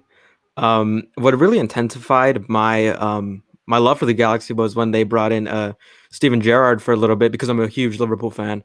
They're my favorite club in Europe. And just I just love being in the stadium. The Galaxy, me and my family have gone to lots of games, and we just appreciate being there, and it's just got a special place in my heart. Love talking to fans and just meeting new people in this community in general. And, I'm a pretty loyal dude. I'm not going to switch over to anything. Whether my team is doing bad or not, I'm going to stay loyal to the Galaxy. Nothing is ever going to change my mind and move me over to that side. I'm going to be I don't want to sound cocky, but I'm probably the most loyal guy out there, dude. Very loyal. You can ask my girlfriend. I'm a hell of a loyal dude. Pablo, Juan Pablo, do you agree with him? Do you think he's more loyal than you? Because he said he's not switching anything. But who has the most loyalty between you two? Tell us why you're more loyal than him. I think I'm most loyal. I would have been an LAFC original, but I was too young, so I didn't have the $50 to just pay when I got the opportunity. So I got the email since the beginning. I signed up for everything. I just couldn't pay to be an original and get season tickets. But if not, like if it were happening right now, I would be since their day one. So I think I'm more loyal, but I respect his loyalty to LA Galaxy. I mean, I understand why you would be an LA Galaxy fan. I'm just not, and it just never called to me. So let's talk about that. Let's talk about like it called to you. We'll start with you, Total Galaxy. What annoys you about LAFC fans? Because you said if you're loyal to the LA Galaxy, something has to bother you about LAFC fans and how they go about things. I think my number one thing with that is that they think that they're our biggest rivals, when in reality they're really not. We have a much bigger rivalry with San Jose. A majority of Galaxy fans can tell you that they consider San Jose against the Galaxy a bigger rivalry than LAFC versus LA Galaxy, because there's so much history in that game. And so many other fans will tell you that they love going up to San Jose to just annoy the hell out of the people over there. I feel like this rivalry has been fabricated so much by just the big corporations like Fox trying to put this on there. I get it. Yeah, the games are pretty cool, but at the end of the day, the real Galaxy rival is San Jose. Juan Pablo, tell us about that. He doesn't feel like you guys are their biggest rival. Would you disagree with that? I mean, they're the easiest team to beat. That's why. Okay. The last guy was like, "We're your poppy," but you guys lose when it counts. So I mean, I don't really see your poppy here. Who has the biggest win? 6-2. We have the biggest win. We have goals, even though we've lost more games. So, I mean, who's your poppy? I don't know. I'm not going to say we're your poppy, but you guys are definitely not our poppy. You bring up a good point about how, yes, you guys do have the biggest margin of victory, but you guys are the most underachieving team in probably like the last 4 or 5 years in MLS. You guys had an MVP player. You guys were like top of the table, and you guys still couldn't win. You guys had a historic season. I'm a Galaxy fan. I can admit that. You guys had a historic season, yet you couldn't get to the finish line. You guys were founded in 1996. You guys won your first MLS Cup in 2002. So you guys won your first title in 6 years. We are in our 4th year. So if we win it this year or even next year, we still did better than you guys at the beginning. I think that's a really complex comparison because MLS from back then is a lot more different than MLS today. MLS today helped you guys get a decent squad to start off. And let's just start here. Like I said, underachievement is really key over here. If I could bring another sport to here, I'd compare you guys to Milwaukee Bucks of a couple years ago. Giannis, they had a great team that year. They should have gone to the finals. But at the end of the day, they choked and they couldn't make it. Where have you guys been? You guys haven't been anywhere. We've been filling up our trophy case for this whole time. Ever since LAFC said they were going to be something, 2014, last title. 2016, your guys' next year, you guys were last. In any other country, you guys would have been relegated. Okay. Win a trophy. In any other league, you guys are relegated. You lose one complete season, you guys are nowhere to be found. River Plate, relegated. Boca is always going to be better than them until they're relegated. Like Chivas and America never been relegated. That's why they're both the top 2 Mexican teams. Galaxy last place because why? The MLS is the MLS. There's no relegation system. Blah blah blah blah blah. You guys are last place. Any other league, you guys are nowhere to be found next season. Well, okay, let's start off here. So, like you mentioned, right? There's no promotion relegation in MLS. But we're going to start off just saying that, look, every year is different, right? Because of how the league is structured, right? There's a lot of contracts moving around and players moving around. So, yeah, but you guys still haven't done anything, really. There's literally almost little to none accomplishments for your team. In market, we have the Sam LA attraction, and you guys haven't been anywhere for the last 4 years, and you guys still aren't up to par with us. So, I mean, and since the beginning, LA, the Latino soccer city in 1996, you guys should have been winning every single year at the beginning. I mean, we do have the most trophies and more MLS clubs. So, I mean, we kind of have done that, what you're trying to say. We can't win every year. I don't think any team and anywhere around the world has won almost every year. You guys have choked since the beginning of your existence, too. So your first 6 years were irrelevant. And then we already have the supporter shield. So we already have a title, and we're always there. I mean, we were there in Champions League. You guys have played Champions League too, and you guys have never gone to the finals. Your best run was in semifinals, and you lost 3-1 on aggregate. I mean, we beat 3 Mexican teams. 3 Mexican teams. You guys haven't really done that. But still didn't take anything. You can be top of the league, go literally do as much as you want, but a trophy means everything, right? Like, let's talk about the Warriors, right? When they went 73-9. Yeah, that team was really good, but everyone's gonna remember when LeBron came back and won that series. So it makes no sense, right? It means nothing without a ring. It means nothing without a trophy. Yeah, but it's not like you guys beat us. It means nothing without a trophy. We have trophies. You guys have nothing. Means nothing without a trophy. Versus Sounders, LAFC versus anybody else. LAFC chokes, but the Galaxy isn't there. The Galaxy is nowhere to be found. You guys are sitting on your couch watching us play, where we're at the stadium in the finals playing. So, I mean, it's like, where would you rather be? And then, you guys, well, we have our titles in the history, but you guys haven't been relevant for better half of a decade. You guys haven't been relevant. Okay, now you guys have Greg Vanny. Now you guys have Chicharito. But who's going to give Chicharito the balls? Right now, this present season, you guys haven't had you guys haven't kept your goal in 0. 3-2, 3-2, 2-0. Right now, okay, nothing relevant still. Like, when are you guys going to get to our level still? Because right now, we're in MLS Cup competition. Let me ask you. So tell Galaxy. Let's talk about that. He said you guys aren't at their level right now. Obviously Galaxy have conceded. Obviously we know that. So tell us why you think the Galaxy, if you don't see it this way, but why do you feel like Galaxy is already or above LAFC's level this season? Look, I think with just 3 games to go, it's a really small sample size. I can't really say any team right now throughout all of MLS is a really, there's a contender right there that you can totally know that they're above the rest of everybody else. So I think it's really premature to say that one team is better than the other. But all I'm going to say is that anything can happen in one game. Literally anything can happen. You guys had a 3-0 lead, and then we ended up winning 4-3. So anything can happen at this game. Yeah, and I'm go back to the same last guy who said we're your poppy, but the playoff game, we win 5-3. So are you saying you're his poppy? Is that what you're saying? I'm not saying that because it's just not something you should say. Like I said, that was the year. That was the year you guys had it all going.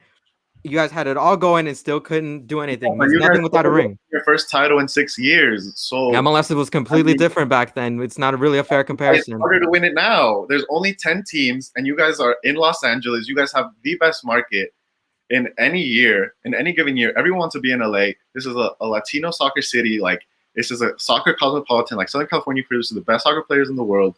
How do you guys not win when there's only 10 teams and it takes you 6 years to win that? I mean, if you want to talk about choking and your history, then you guys have been choking at the beginning of your history too. So, what's your counter to that? Okay. Galaxy?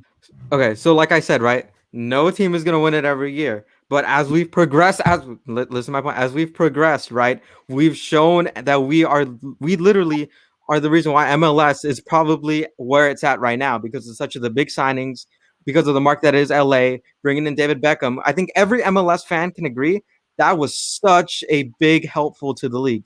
If you're a true MLS fan, you can agree with that. David Beckham to the Galaxy was probably the biggest and best thing that ever happened to MLS. well, yeah, but that's not my point. My point is, it took you guys 6 years to win a championship, and you guys are so hung up on your past. So in our first 4 years, we have won the Supporter Shield, so we still have 2 years to tie you guys in our first MLS Cup. You can go back to 2013 where Beckham came. Yeah, that's great. That's all fine and dandy. Obviously, he came. It's Hollywood. It's LA. And you guys did great for the league. And it helped it grow. And then LAFC came. And you guys haven't been relevant since then. Ever since Beckham left, you guys bring Steven Gerrard. Didn't do anything. You guys bring Zlatan. He left. It's not like you guys kicked him out. He left. He didn't want to be there anymore. He didn't want to be there anymore. He's like, the system here in the US sucks. I'm gonna go to AC Milan because I want to play good football. And you guys bring Chicharito now? Fine. You guys always bring number 9s, but you guys don't bring a playmaker like Vela. Vela can create his own chances. Chicharito, I love Chicharito. He's a great player in the box, but he needs somebody to distribute him the ball. Like, you guys keep signing number 9s, and you guys have Kevin Cabral coming in. I don't know how he's gonna do. I don't know. He's still in quarantine. I don't know. He's a playmaker, but still, you're not gonna compare Vela to Kevin Cabral. I'm not comparing that at all. I'm saying, yeah, Vela's obviously one of the top players in MLS. I'm not saying he's horrible or saying he's trash, because if I did, that'd be pretty stupid, because I know the quality that he is. I respect Vela as he is. But like I said too, this team right now is still figuring it out right now. We're doing our best to really get back there, because lately the coaches we've had have been not the best, but the thing is with our team is that we have faith that we can get better. We have faith in the coach. We are literally rebuilding our team to dominate for the next couple of years. Trust me. I've said this so many times on my show, where I've said that this MLS season is going to be a growing pains for the LA Galaxy. I'm not expecting anything crazy this year, but trust me, next couple of years, this team's going to get a heck lot better. Okay, Man, you guys know your stuff. And Juan Pablo, people are saying this guy knows his Galaxy stuff, which you definitely do. You guys are both definitely. And the head rent free. So let's finish off with this. Give you guys each about a minute. Juan Pablo, give me your analysis on Saturday's game. What's the scoreline going to be? What's the score going to be? Is Chicharito going to get involved? Is he for real this season? And just go off with that. I think our back line is just better, and they can contain Chicharito. Okay. Our middle is world class. I mean, not world class, but I mean MLS top class. So they're not gonna let Chicharito get any balls. And if Vela and Rossi are still 80%, they're gonna do damage to that back line. I say a 2-1. It's not gonna be this big victory or this big goal scoring game like it's been in the past, because everyone's injured and it's barely the 4th game. So I'm gonna say 2-1 LAFC. Total Galaxy, give me your score prediction and how well Chicharito does in this game. If there's any game, let me just say this: if there's any game that I feel like Chicharito needs to show up, it's this game. Yeah, so far for the season for the Galaxy, right? We've seen Chicharito get to a hot start, and there's a lot of injuries for both sides, really. So I'm gonna say that this game's gonna be a little bit more closer. I'm probably gonna go with probably the least popular position here in a 1-0 win for the Galaxy. I think Chicharito scores. I just think that this game is going to be quite a defensive battle, and I feel that attacking wise is going to be kind of sloppy. But I think the Galaxy, with that poaching instinct of Chicharito, will get on the score sheet. So you have it 1-0 LA Galaxy? Yeah, 1-0 win. Yeah, Man, sorry I'm for the hoping lame scoreboard. it's more than For that. the lame I'm hoping it's scoreboard. more than that. Yeah, but trust me, hey. I'm hoping too. But if I'm being realistic, I think that's what it'll kind of end up being like. Okay. Juan Pablo, Alex, aka Total Galaxy, a pleasure to have you guys on. Would love to have you guys on again. I think I'm gonna definitely do this.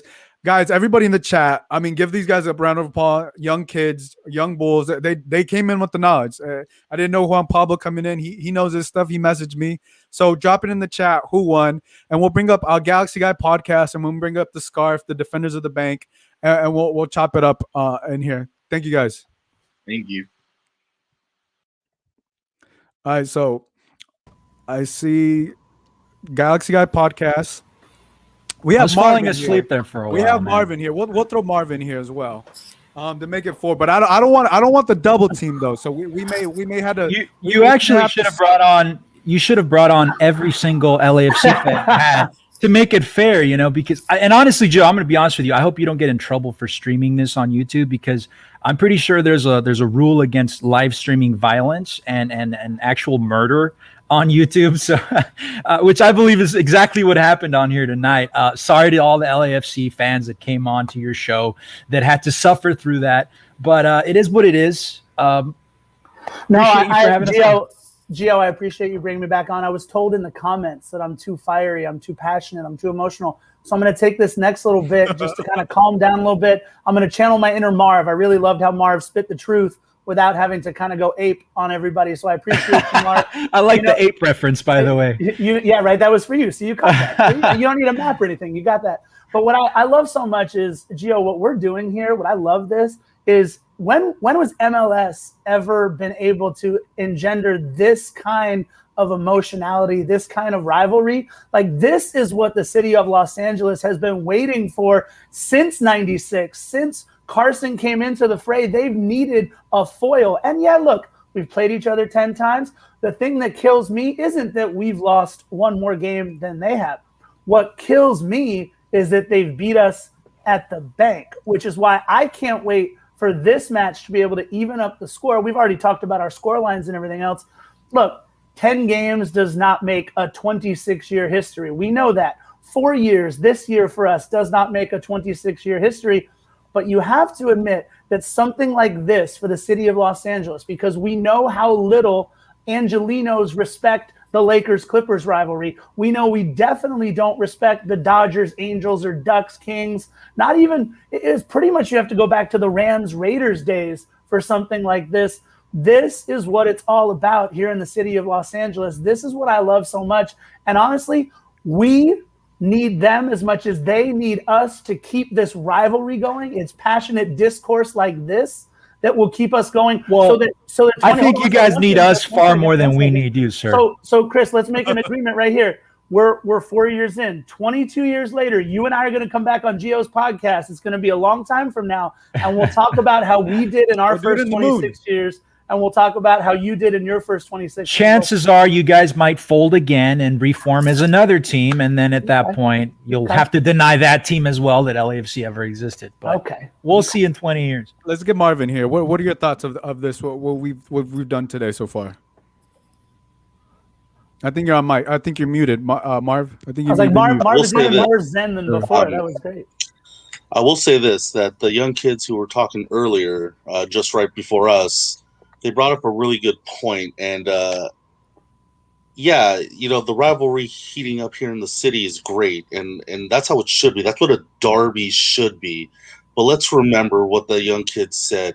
If I had to rank this rivalry for our team, this is at least the number 4 biggest rivalry, because I would say San Jose is the Cali Classico number 1 because of history.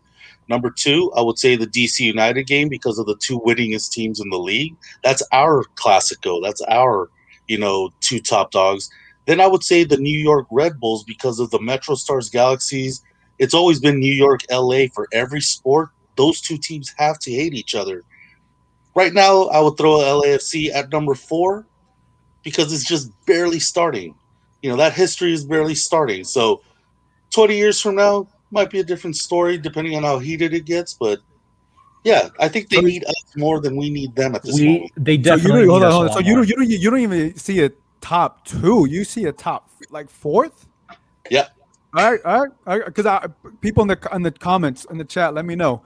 Because you bring up a lot of history, but I feel that the MLS doesn't feel that way, and I know not a lot of people are going to feel the same way that the MLS feels. But this is definitely promoted within the last 4 years that this is the biggest rivalry, right? Yeah, and, and, But and this was I feel like how they said earlier, this was really started by media. You know, they hadn't focus had any groups. games, and yet these people got together and started a noise.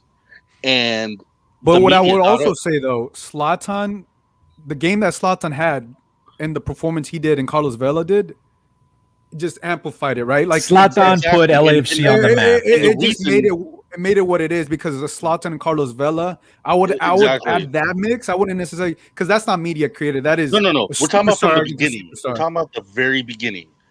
It was media created. Had it not been for Vela having a great first half, had it not been for Zlatan's heroics, we wouldn't even be here today. This wouldn't even be a conversation that's happening had that game just been a shit show of nothing. So, yeah, it felt fabricated. And that's why I'm saying at this moment, they need us more than we need them because we already have other rivals, other games on the calendar that we look forward to throughout the year. This game is now becoming one of those because it's only 10 games compared But, to, but, but let me ask this. I just want to clarify. All Galaxy fans, right? Who you guys are listening? When you look at the calendar, obviously I know the San Jose rivalry, but when you look at the calendar, you know how close LAFC is to you guys, right? Isn't this game? Don't you pencil in a little bit more because you want to beat them because they're your closest neighbors? I understand the history. I get it, and I want to get into the question below. But give me your thoughts on that. When you know that LAFC came in so high, and you know what Zlatan did. We know what Carlos Vela has done. But I feel Listen, like this has to bump up a little bit more because of what we've seen within the last in couple of the years. in the world of soccer, you see this all throughout the world of soccer. Whether it's Real Madrid, Barcelona, Real Madrid, Atletico, whether it's Chivas and Club America, these are rivalries that have history behind them, a long, long history. LAFC came into the league, and that very same year, all the pundits and MLS commentators were saying, this is the greatest rivalry in MLS history, even before they even had played the first match. There's no history there. The real history is LA Galaxy versus DC United, like Marv said, LA Galaxy versus San Jose. Hell, I'll even throw Seattle Sounders in there because of the heated games we've had in the last couple of years with the Seattle Sounders.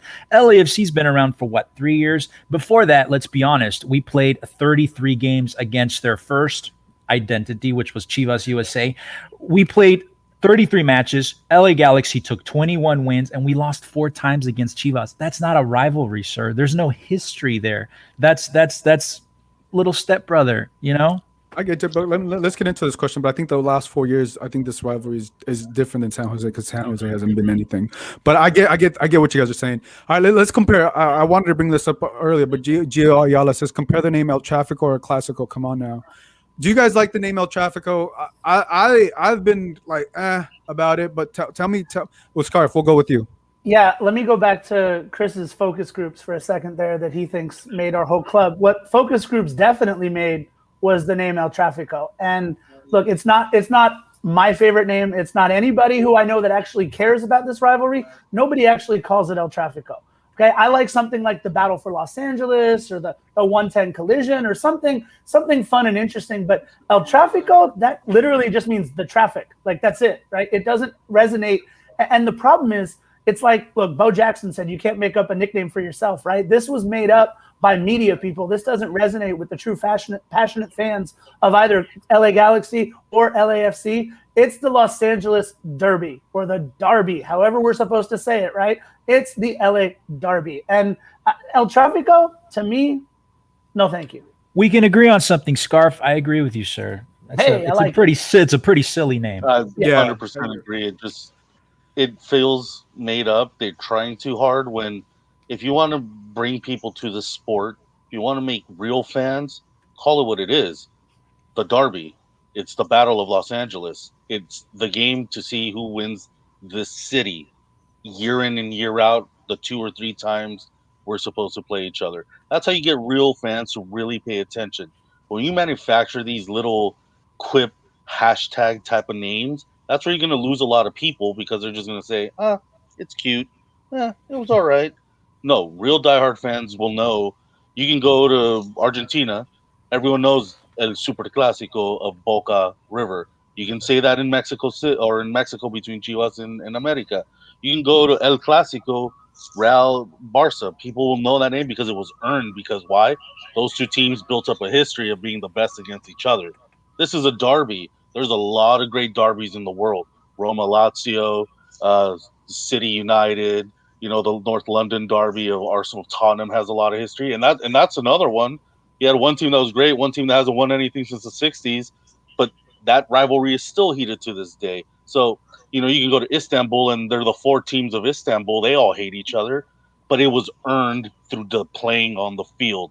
Saying something like El Trafico, let's just forget about it. Let's make up our own. We're going to call it the Derby, the LA Derby, Battle of LA. I like that, by the way, Scar. I'm with you. I think there needs to be. I don't like El Trafico. I never liked it. I've always felt it has to be something different, something that the LA Derby is cool, but I feel like there needs to be a little bit more swagger, and I don't feel like it's El Trafico, but something that's representative of the city. And I can't think about it. Maybe we can come up with the name here or whatever, but I think it needs to be something a little bit better than El Trafico because it sounds way too made up. Yeah, it sounds like way too much smog, and it's especially when you're near downtown LA, the smog is too thick. You tend to choke, you know what I mean? So Okay. I mean, I don't have to go further with that one, but there's the rim shot happened there, right? Was that a right? Lost Film says I don't see it as a Classico because there's no history there. That's right. This is El Trafico, the Battle of LA over El Trafico. Yeah, it makes me think of Gio, that Rage Against the Machine album cover, right? The Battle of Los Angeles. Like that's kind of the vibe, right? Like we like to think of this as a battle for the city, or in Carson's case, a battle for the county, whatever it is, however we're drawing our maps, right? Yeah, there it is. See, I set him up for that one. Los Angeles County, right there. Carson, I think that's what we are. We meaning our two clubs that we support. That's what we're here for, right? That's why we're so passionate about this, because Los Angeles, the most passionate city in the world, it's really uniting again the world's people through the world's game. And when you look in the stands, right, you see a cross section of everything that makes Los Angeles so great, including the fire that you see out there on the pitch each and every match. Juan Pablo, I want to get your thoughts in here. We may have to take you out because the view is kind of tricky. But what are your thoughts on El Trafico name, and what should we come up with? Or what are your thoughts? I don't like it. I think Battle for LA or the 110 Collision is better, or LA Derby. I just don't like El Trafico. It just doesn't scream soccer. It just doesn't scream an important match. Yeah, I think I don't think we'll come up with it here, but it has to be something different. It has to be something that's soccer related, but something that ties in with Los Angeles, right? LA Derby, I get it, but I feel like it needs a little bit more. But hey, if we can come up with something that'd be great. But yeah, right now I haven't been feeling it since the 4 years ago whenever they created it. I keep hitting battle for LA Bowl, I guess. G-Man, he says TDM. He says I like the name. Okay, I appreciate it. But yeah, I think it's interesting. It gets interesting when it comes to that. But I think another thing that's interesting is let's talk a little bit about the league and how let's talk about how LA Galaxy has set up their team, which it looks like it's shifting. But LAFC, Scarf, I'm gonna go with you on how LAFC has built their team. Obviously, they brought in these international stars, and it looks like a lot of teams in the MLS are mirroring that. Do you feel the same way about that? Look, I think what LAFC has tried to do is find young talent from, especially we've seen Uruguay, and I think that what we're trying to do is to establish a place for that talent to grow. And then, look, John Thorrington said it from day one, right? We want to grow young talent, and we want to be able to support them in their quest to go to Europe. Whereas if you look at what Galaxy have done throughout the majority of their time as a club, is they've already brought over the big name into the MLS after they've really had their run at the top of their game. So I think it's two different things. But I will say this. You look at a team like Galaxy, And they have started to shift now into what the rest of Major League Soccer is trying to do. I think bringing in Greg Vanney is a huge thing for them because it's about establishing a culture for the first time in a long time there. And it's exciting to see young guys like Diego Rossi and Edward Atuesta to be able to go up against young guys that they have. I'm a big fan of watching a guy like Julian Araujo. I think he's a lot of fun. We'll see what happens with him. And Efrain Alvarez. What we're seeing Major League Soccer become now is more of a proving ground for these young players. Look, my favorite player of all time in MLS, I'm going to get a lot of flack for this. I don't care. I'm an Andrea Pirlo guy. And there was nothing like watching the magician in the midfield, Andrea Pirlo. But we can all agree that watching Andrea Pirlo in MLS doesn't feel the same as watching a guy like Edward Atuesta work in the midfield, because you feel like you're seeing something that is growing before your eyes rather than something that's come to a retirement home. And I agree with that. But to be honest, Eduard Atuesta doesn't bring in the fans. He doesn't bring in the money. And at the end of the day, MLS is a business. And as a business, it survives through revenue. Eduard Atuesta can be the single greatest player in MLS history, the greatest midfielder the league has ever seen. But at the end of the day, no one's going to tune in to watch him. No one's going to really buy his jersey outside of the people in Exposition Park. And people aren't just going to care. Andrea Pirlo, on the other hand, yeah, sure, his legs were gone. Lampard, Gerrard, David Beckham might have been there. But you know what? Those guys brought in this, which is the revenue, the viewership, the merchandise sales, and they're the ones that kept the league afloat when the league needed it the most. Not the Edward Atuestas, not the Rossis. Now that is changing. That's changing, and we see that it's become evident since Toronto signed Sebastian Giovinco, who was a young designated player, changed the league completely. LA Galaxy is taking notes from that as well, right? They signed Roman Alessandrini, who was a younger guy when he came, prime age, 27 years old. We have Kevin Cabral now, 21, 22-year-old guy. It's a process of evolution, and the LA Galaxy has always been at the forefront. And you know what? They've taken a little fumble there in the last couple of years, but at the end of the day, the LA Galaxy is still, like White Mike said earlier, still El Papi in Los Angeles. This guy brings the Papi. All right, Juan Pablo, you had some rebuttals to this. Tell us why Galaxy is not your guys' Papi. I mean, you can't be Papi when you don't win important games.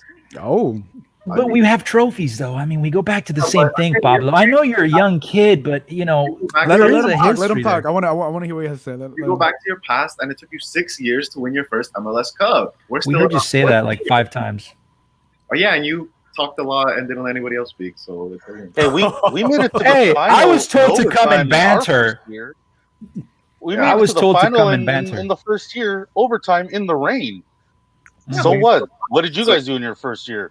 You had a good season. Oh, well, that means nothing. Okay, trophies will come when they come. History is important like this. Listen, kid, when you talk about a rivalry, a playoff game, that means nothing if it's only been one. Here's the history. And they beat 3 Mexican teams, bro. 3 Mexican teams. Hey, who's the only team in this century to win a CONCACAF trophy? The Galaxy. Yeah, when it's the only MLS representative. Now, here's how it goes, kid. Here's how it goes, kid. This is why I said LAFC is the 4th in the line of history. We've only played 10 games. And even in those 10 games, we're still 1 game ahead of you. So until you guys have won trophies, until there have been multiple playoff games, that argument really will mean nothing to us, because then why do you guys argue for your past so much? We'll focus on the present then. Like, it just okay. Yeah. Doesn't matter. I am focused on the present. The present right now is Saturday. We got to see. But see, you're focused on our past too, because you keep bringing it up. Oh, no, you 6 years. First. You guys bring it up first. So I'm just rebuttaling. Because we have a past to bring up. Pablo, let me ask you this. On it. Pablo, let me ask you this. How old are you? Dodgers versus Astros. This guy is wild. I'm 21. I'm 21. 21. Okay, so you weren't born around the time MLS started in 1996, but I'm assuming you've been in Los Angeles long enough. Yeah. You knew of the LA Galaxy? Yeah, but just like in Madrid, you were a soccer fan? There's Atletico. There's always going to be 2 teams. So I don't know why you bringing up this LA Galaxy, living in LA, and you're not an LA Galaxy fan. Like, I don't understand. Because of this energy that LAFC fans bring to the league, right? You guys, I want to be very clear. Galaxy Guy Pass. Let me ask one question. Sure. All right, for a rivalry to be even worthwhile of anything, we respect your team because you guys were given, a golden goose to build a competitive team from day one. If we don't have that same kind of respect from your fans, then there is no rivalry to talk about. It's a gentleman's sport at the end of the day. Okay, I respect that your team from day one was said, here you go. We've changed all these rules so you guys don't have to start from the bottom to get here. You guys can just shoot from the ground running, which your team did respectfully. But if we don't get that same kind of respect saying, hey, you guys were here first, you guys did kick a lot of ass, then you know what? We have nothing to talk about, and everything you say to me is mute. It is. It's just saying like, well, talk to me in 20 years, kid. We'll see how this goes. Marv, Scarf, get in here. I need to hear Scarf. Marv, the problem is that Galaxy fans have a double standard with this. It's you guys are the only ones that can talk about your past, and every time we do, it's, oh, well, now you don't have a history. Nobody that's an LAFC supporter can deny that for 22 years you were the only game in town. And for some of those 22 years, you guys were very, very good. We were not. And then for you, come on, really? No, let's be real frank. I've been to those. 2005 or whatever. Sure. They tried to bring in Chivas to cash in on a Mexican fan base. And it didn't work, right? And it did not work, but we were not the only game in town. It's when they sold those rights to your new owners, your new owners just now had a blueprint of what not to do. Marv, I let you talk. You've been to those Chivas USA games. There were 1,700 people for some of in the stands for some of those games. Okay, that's generous. Let's be honest here. If you guys take your place on the mantle, then take your place on the mantle. Be that team. So my thing is this: I have no problem acknowledging 22 years. I have no problem acknowledging first to five since '96, all that stuff. But you can't then hold it against LAFC fans as a sign of disrespect, because I'll tell you this. I am great friends with a bunch of guys who sit in Victoria Block, with a bunch of supporters who sit all throughout that stadium. Because you're a fan of a crest, a club, doesn't matter to me, right? It's all about respect. And I have had incredible conversations both on our podcast, at both of the stadiums. It's all about respect, right? It's unfortunate that there are always those few that ruin the respect aspect for both LAFC fans and for Galaxy fans, but it is absolutely an acknowledgement of respect by just Juan Pablo, especially Juan Pablo. He's coming on here and he's trying to combat the argument of, well, you weren't even born since we were a team. Like, what do you want Juan Pablo to say to that? Like, okay, I wasn't a zygote early enough. I'm sorry, that's my bad. Hey, I was trying to go somewhere with that when I was asking him that. I wasn't allowed to. But listen, first of all, I just have to say. Yeah, sorry, Chris hasn't had enough time to speak. You're right. I have to say, Mr. Scarf, Mr. Scarf, Mr. Juan Pablo, Nina, all the LAFC fans that came on today. I'm very thankful that you guys actually didn't wear your camo, because I would have had a hard time seeing you guys on the screen.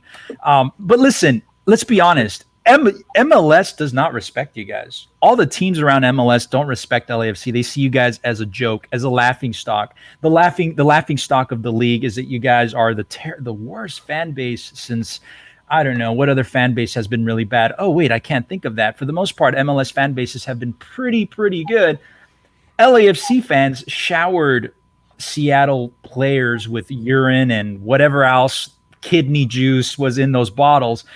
You guys just haven't earned any respect in the league. People don't like LAFC fans. They think you guys are trashy. I mean, we saw the video of one of your fans defecating at the Bank of California, which is why now Galaxy fans call it the stank of California, right? Not to mention that putrid stench that comes just coming into the stadium from Skid Row.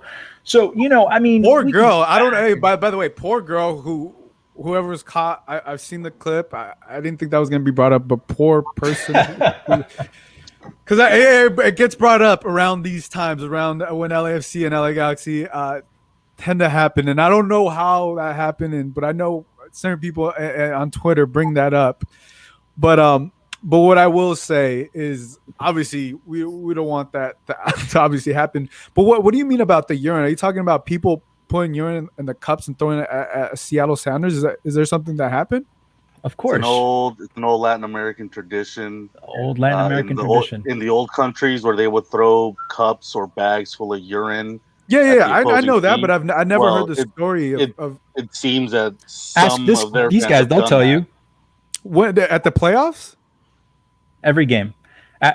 Every time the camera pans to the 32-52, you'll see them wearing ponchos because they know what to expect. It's like the splash zone at SeaWorld. It's like the splash zone at SeaWorld. Here's the problem, Gio. Every time Chris speaks, it's all of those disrespectful LAFC fans. Every game something happens. He sounds a lot like Trump to me in a way because every game has happened. And I'm only mentioning that because he actually quoted Trump in his tweet just a couple of weeks ago when he said stop the count. He said stop the count. It's Cheech has already got 5 goals. We've already got 6 points. Stop the count. That's what we're dealing with right now. It's called a meme. The mentality of that all of our fans are disrespectful. The mentality that all of our fans have thrown urine on a field. Come on, dude. You ask about respect, and then you say something like, "Well, your fans throw urine on the field." Really? It's true. It's absolutely true. Yeah, but look. I cover both teams.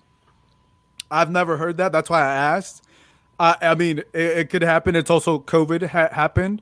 But I've never heard that. That's why I asked. But as of right now, I cannot confirm that. Because what I do know is that they have showered players, but obviously I'm not there. But can't confirm that. But as of right now, we will call it a myth.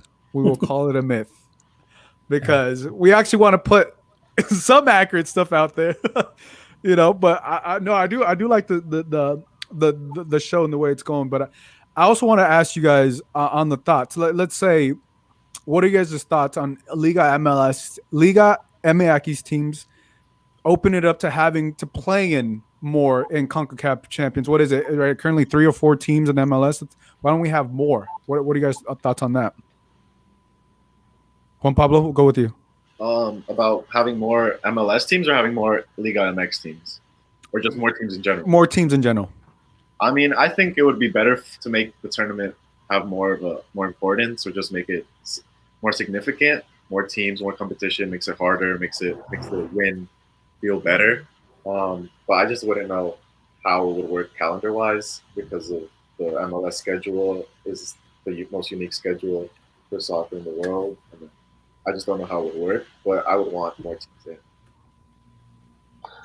I feel for CONCACAF Champions League to become relevant for everyone, the entire section of CONCACAF, it needs to go to the Copa Libertadores, Copa Sudamericana calendar. They switched it down in South America. Yeah. So they play what the MLS calendar is. Look at this week alone. Philadelphia is the only team left in the Champions League because they played another MLS team. All other 3 MLS teams were grossly beaten down by in shape, in tune Liga MX teams. The next time they play with each other will be in August. That's a whole different team for Philadelphia. They're going to be in rhythm.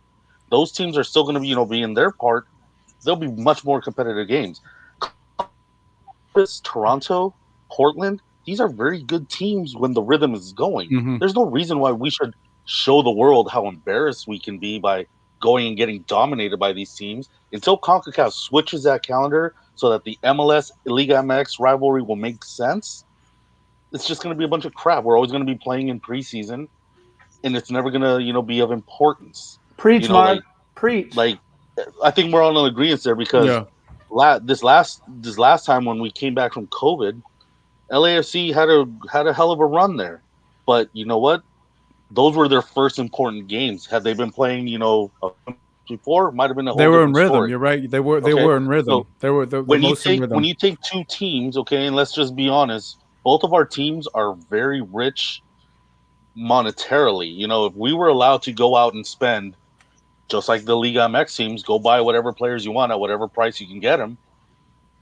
I mean, the MLS teams could probably outvalue a lot of big name teams in Europe just by the owners who come in, with the plan of how much they're allowed to spend. So until that calendar switch happens, this is what's going to be. Unless one MLS team gets lucky enough that they just battle it out and and beat them, drag out soccer old school style, we're never going to show what we really have, because when our players are in rhythm, playing smooth, playing great, they're in their off season. And by the time we get there, they're back in their season. We have 3.5 months off. It never works. Until that happens, it's a joke. It's always going to be a Liga MX thing. And, at least the Costa Ricans take it kind of seriously, so they sometimes provide really good competition. But yeah, and Central America and the Caribbean have the CONCACAF Nations League. Like, they have their own club competition before we even get involved. So that's how it shows how, like, they take it seriously by themselves to give themselves more competition. Yeah, so I feel make the switch, then we can talk. But until then, it's going to be irrelevant for us. Scarf, I agree with that. Oh my God, absolutely. Everything that Marv just said. Until MLS takes competitions outside of MLS as seriously as they do something like the Open Cup, where they don't even really take that seriously because they're jamming a whole bunch of games in May and June and trying to make it seem relevant. Like, it is hard, right? And the MLS schedule has been so bad for so long.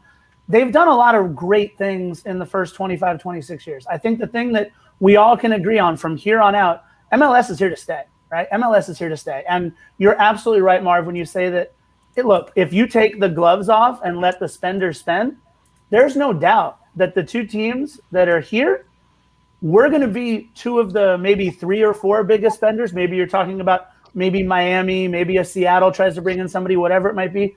But we are consistent enough with bringing in money. I actually think that's why, unfortunately, some of those bottom tier Liga MX, the first division teams, they're so cash poor right now, and COVID didn't help a single thing with a lot of those Liga MX teams.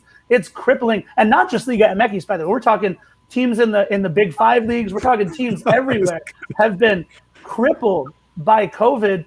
That's why I don't think we're ever going to see, until Liga MX can be more stable financially, and some of the teams maybe not as corrupt either. That's going to be really interesting to bring that together. I just don't think we're 10 or 15 years away from that happening. And the multi-ownership too. I think I've read and heard so much about that there aren't enough people in Mexico to even be interested in buying teams off of the teams who own more than one. Like the one group that owns Pachuca and a few others, like, right. They can't even sell them because no one else is interested in the business in Mexico. And I mean, correct me if I'm wrong, because I'm not 100% sure, but I don't think they allow a lot of international owners in Mexico, do they? I don't know. I don't follow it that close. But I mean, money talks. So yeah. But I know it's controlled obviously a lot different, and I think it's like the league and federation. I don't really want to talk about it. Mm-hmm. Maybe people in the chat can educate me because I'm not that well educated on Liga MX. What was the question? Or what was his concern?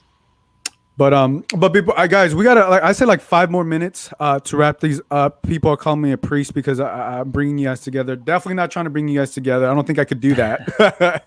They call me the priest of LA. Definitely don't see myself as a priest, and don't see myself. But I was just curious about your guys' thoughts there. And to your friend, but yeah, like, look, the thing is, this is. When it comes to LA sports, I believe this is the most exciting rivalry. I know people are going to say UCLA, USC, but the way soccer is growing here in Los Angeles, in America, in the way, right, the rivalry is, right, you guys call it number 4 or whatever, but this is important to the city. That's just the way I see it. Like, this rivalry, this game, I wish there was fans, but there isn't. The one thing I did find out, there's not gonna be an LAFC supporters section, which I don't think any Galaxy fan cares or not. They've also, tickets are being sold for like $300. But I did see, which I will say, I did see LAFC fans at the first LA Galaxy game against, what was it, the Red Bulls. I saw like dude wearing an LAFC hat. So if I see someone an LAFC hat at that first game, I'm definitely gonna see some LAFC fans at this game. Scarf, are you planning on going to this game on Saturday? I will be there. Yes. You'll be at the game. Yes. Is there going to be a crew?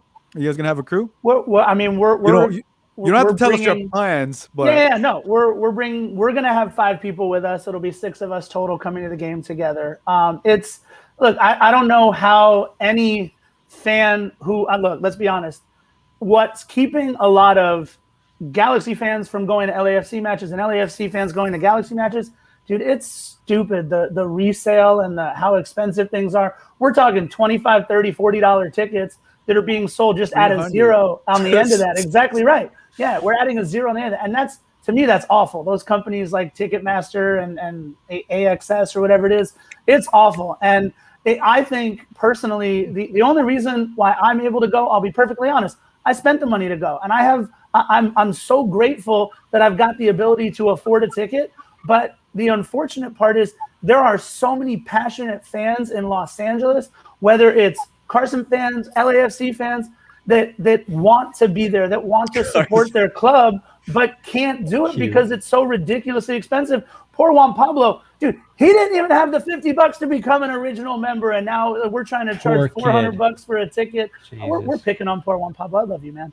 Poor Juan Pablo. Hey, listen, since we have about 3 minutes left, Mr. Scarf. Wait, whose podcast is this? I really hope to see you and the 5 of your friends at the Dignity Health Sports Park. It'll be just like old times when Chivas USA only had like 5 people in the stands. One thing though that I do recommend is this time, please don't wear camouflage. I want to be able to actually see you guys in the stands this time, and hopefully the 5 of you guys can make enough noise to like let us know that you're there. But yeah, man, it's gonna be great. I'll be at the game. I'll be there with my good friend, and yeah. Chris, after the match, first round is on the team that loses. How's that? I am totally willing to take that up. All right, I like it. I'll join. I'll just hop on the wins. Now we have to buy Gio a drink too. Look at that. But guys, look, it was a pleasure. I'm definitely gonna have this. Would you guys like to do this again? I think this is a great way to kind of grow the sport and also banter outside of social media and actually have a face-to-face and not hide through an emoji picture, which some people do, or through Reddit. Some people, by the way, some people on Reddit are ruthless, man.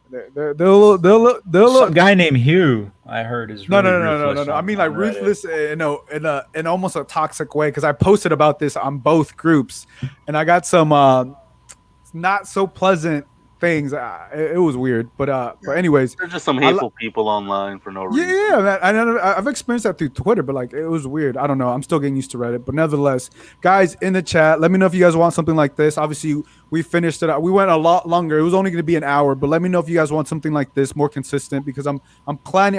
This was something I was having in my mind and been trying it out because I'm very well connected with both sides, right? But I think this is something moving forward that I will probably implement maybe once a week or twice a month or 3 times a month, something like that. But let me know, guys, in the comments. Obviously, thank you, Marv. First time meeting you. Thank you, JP. I know you go by JP on your Instagram. Galaxy Guy Podcast. I appreciate you for being on.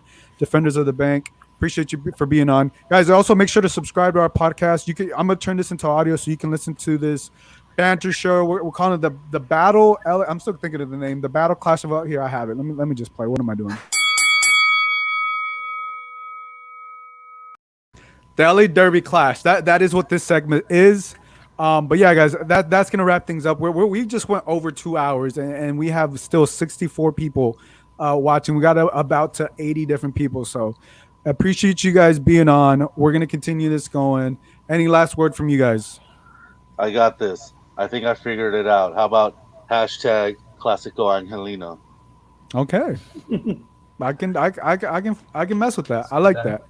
So for Marv, for JP, Defender of the Bank, aka the Scarf, and Galaxy Guy Podcast, this is Gio. We'll catch you guys next time. Thank you, guys.